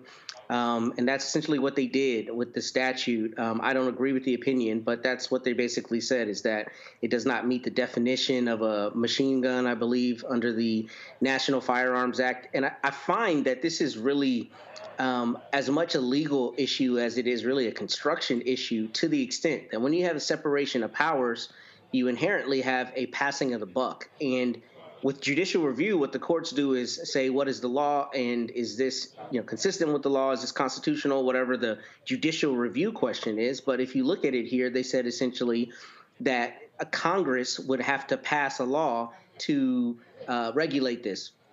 And that's really the issue. I mean, the courts should exist to be able to say sometimes what is common sense, which is if you have a bump stock on a weapon and it essentially makes it work like an automatic weapon, then it should be something that they should be able to regulate. But that isn't what Mr. Thomas and Mr. Alito said in their opinion and in their concurring opinion. And I think this is a problem of policy, and really kind of one of the things we talk about a lot on this show is, what is Congress going to do about it? I mean, we're beset with mass shootings in this country.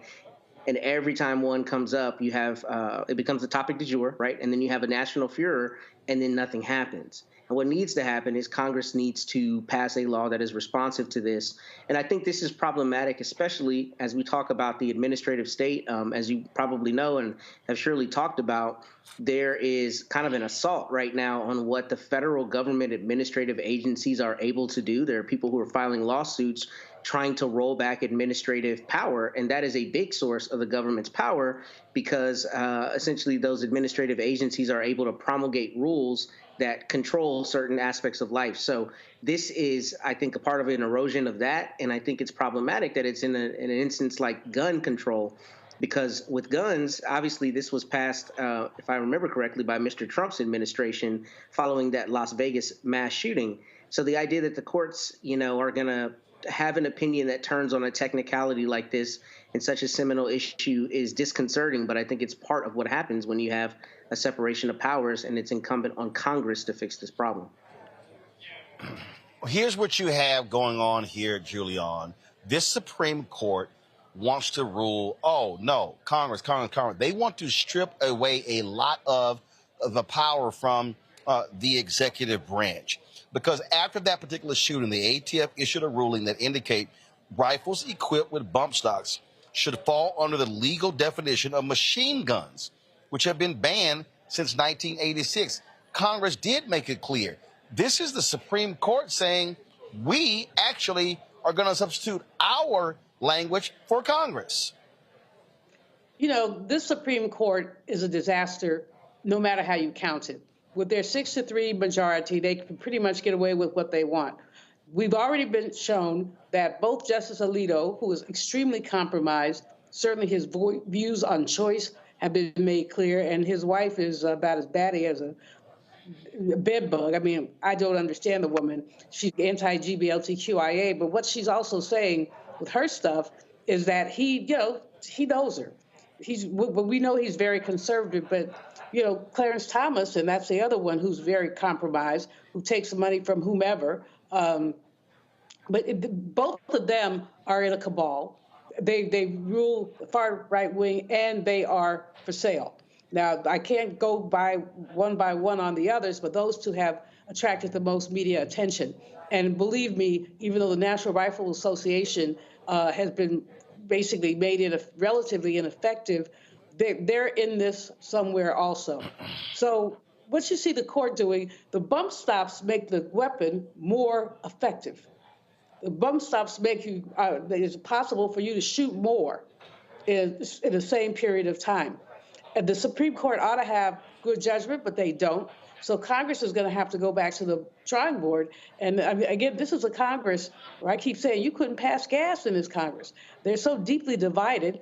If there's a Republican with good sense, a Republican with good sense, if there's such a thing, they're afraid to stand up to say this is ridiculous.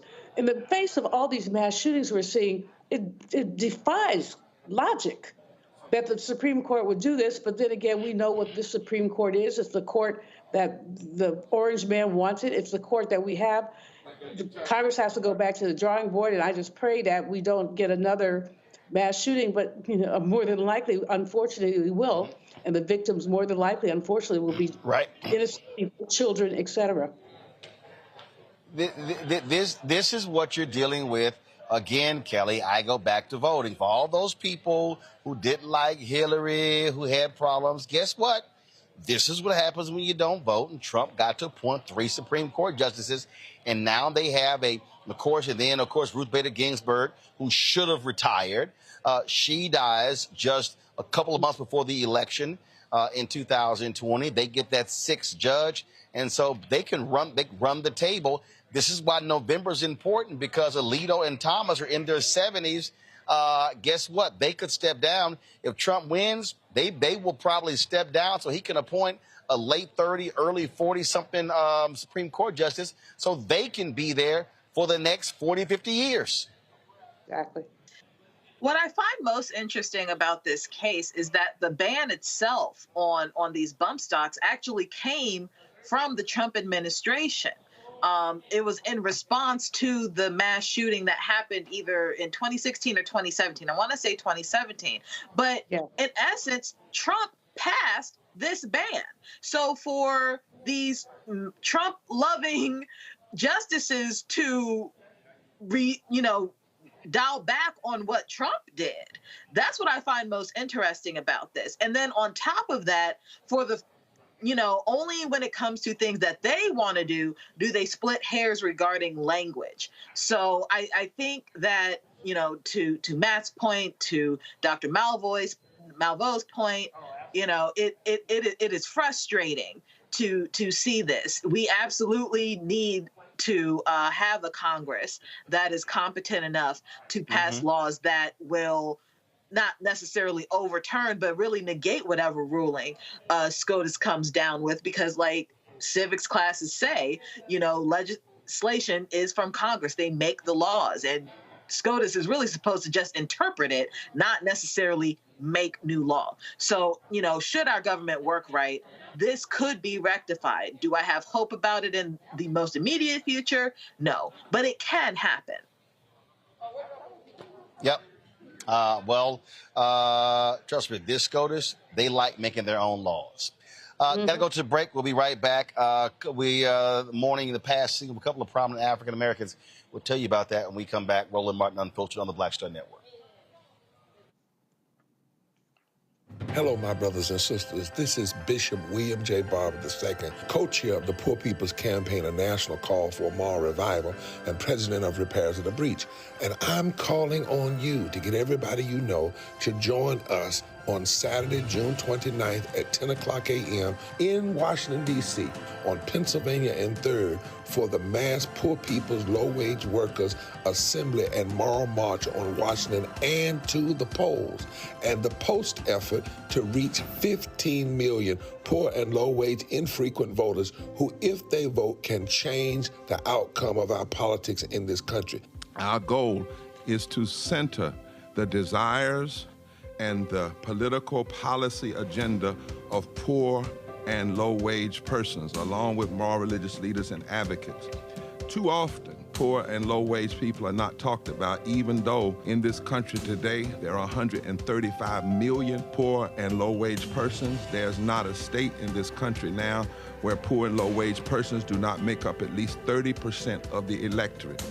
It is time that the issues of poor and low-wage people be at the center of our politics. Living wages, health care, things that matter in the everyday lives. We will no longer allow poverty to be the fourth leading cause of death in this country. We must let our voices be heard. Join us. Go to our website, www.poorpeoplescampaign.org. RSVP. Get others to come. Get a bus. Get a van. Get on the train. Come and let our voices be heard and our votes be felt. Lift from the bottom so that everybody rises.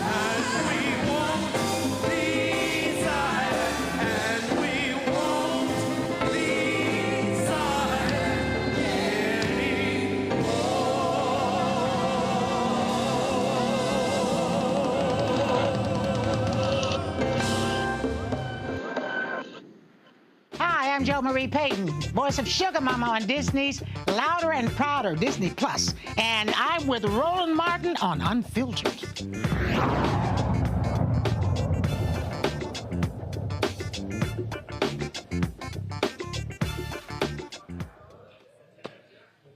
All right, folks, lost a couple of great folks. The man known as the father of Black Studies, Dr. Nathan Hare, died earlier this week at the age of 91. In 1968, Hare was hired at San Francisco State College, now known as San Francisco State University, as the first program coordinator of the school's Black Studies program. The program was the first program of its kind in the United States.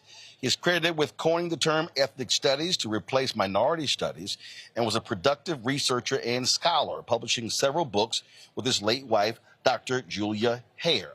In 1979, the pair founded the Black think tank to address the challenges within the African-American community. 10 years earlier, he founded the Black Scholar, a journal of Black studies and research. Dr. Nathan Hare became an ancestor at the age of 91. Julian, when there are people who are in academia, with a lot of people don't know about, but they play a huge role in terms of what we see in public discourse, public policy, and there's a long lineage of people who came through, who really, have done amazing things because of the work of Nathan Hare, Dr. Nathan Hare, as well as Dr. Julia Hare. Absolutely. I know Dr. Hare personally, being from San Francisco and having been on the faculty at San Francisco State a lifetime ago. Brilliant scholar, didn't agree with him on a lot of stuff, but did agree that the importance and necessity for Black studies and the strategic way at the university that he manipulated so it was a Black studies program, which is how many of our academic departments started, and it became the Black Studies Department. And many important scholars went through the program. Many people see him as a mentor and friend. I was closer to his wife, Julia, and we were great buds. And between the two of them, when they started the Black think tank, we didn't have the Joint Center for Black Political and Economic Studies. Many academic departments were starved in terms of dollars. People didn't want to start them in the first place, and when they did, you might have had 2 faculty members. So he really made an impact. He put his foot on the field of Black studies, and all of us who have done Black studies work are really in his debt. Folks, as we went on the air, we got some sad news out of Rainbow Push. John Mitchell, the longtime chief of staff of Reverend Jesse Jackson Sr., has passed away at the age of 57. This was the statement that was sent out at 6:24 p.m. Dear Rainbow Push Coalition family, we rejoice and praise God that our beloved brother John Mitchell, Big John, has gone on to see and bear witness to the King in heaven. We give all praise and thanks to God Almighty for John and the blessings he gave us through his abiding loyalty, unwavering commitment, and invaluable and dedicated service to the Rainbow Push Coalition and the millions of people we serve. John was a general on the battlefield for civil and human rights. He made a difference in registering thousands of voters and securing opportunities for minority and female businesses across many different industries. Moreover, John was a master at connecting international alliances, including helping to free Nelson Mandela to enhance peace in mankind.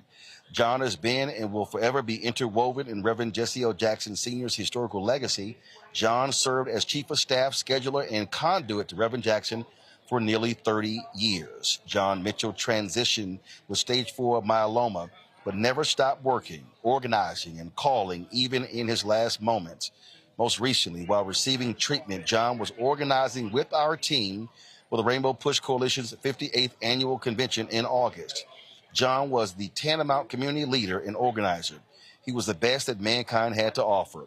His wife, Corita, his children, John Jr. and Camellia, Reverend Jackson, and members of the Rainbow Push Coalition were prayerful by his side until he transitioned to life eternal.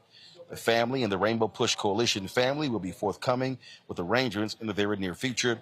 May God bless us all. Yusef D. Jackson, CC, Reverend Jesse L. Jackson Sr., and Reverend Jeanette Wilson.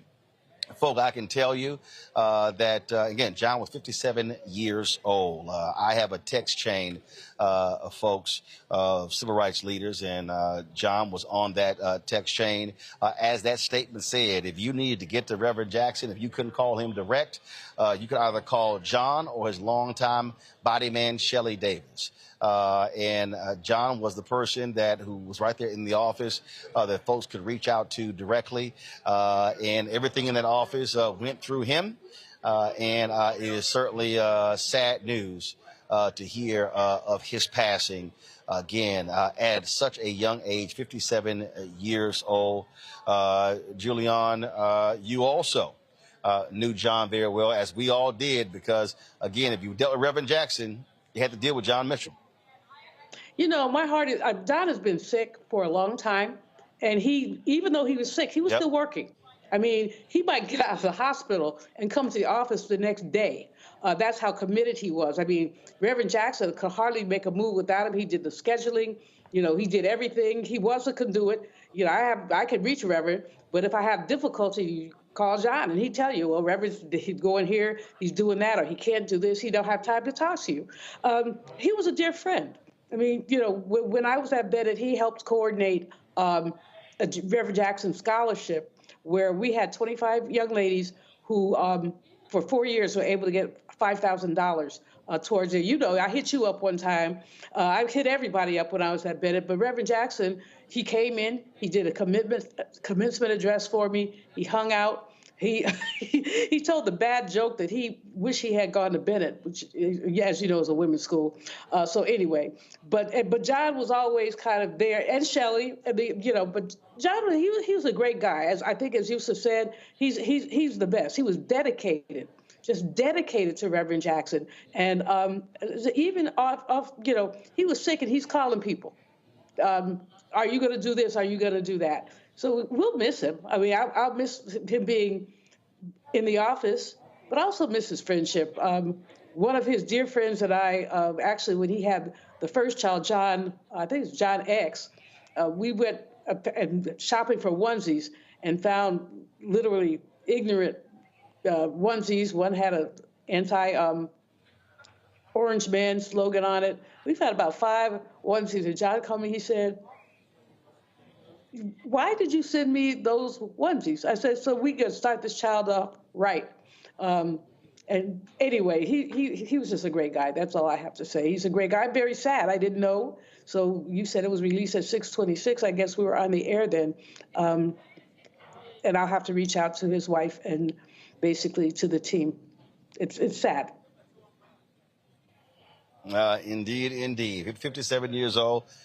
which folks, listen, you live this life as best you can. You maximize every day possible. We appreciate all of you being on the show. Thanks a bunch to Matt. Thanks a bunch to Julian. Thanks a bunch to Kelly for being on today's panel. Certainly appreciate it. Folks, we appreciate all of you for watching as well. We're here in Atlanta. I'm literally about to pack all this gear up and get to the airport to catch a 10:15 flight back to D.C. Want to thank the 100 Black Men. Wes Bellamy, of course, invited me, wanted me to be on that panel today. So I appreciate it coming here. And, of course, we're here covering the Vice President's remarks. We're going to be restreaming that discussion she had with Steve Harvey here at the 100 Black Men of America later this night. So if you want to see it from earlier, go to our YouTube channel, go to the Black Star Network app because we have it there as well. So we appreciate all of you. And please, your support is absolutely critical. I can't tell you, I was having some conversations with some of the brothers with 100 Black Men about the need to, as we continue to fight for Black-owned media dollars. And with campaigns, we're fighting it with these agencies and all of this because we know our platforms matter. And so the reality is those resources are critical, but also your support. We purposely don't charge a subscription fee for this show. We could have. People have told me that's what I should have done. But the reality is we wanted this to be access to as many people as possible. So your support helps. And so when you join our Bring the Funk fan club, you're making it possible for us to be travel places like here, to be able to have the gear that we have. I told you this live streaming unit we use right here, that's $20,000 right there. And we got to pay monthly fees to be able to utilize the technology. But guess what? That's the top of the line unit. All the networks have the exact same thing. And so we are doing something that nobody else in Black-owned media is doing. And I'm going to tell you what happened earlier.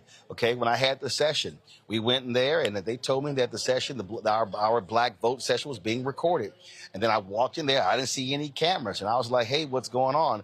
And so I said, hey, hold the panel. Give me 5 minutes.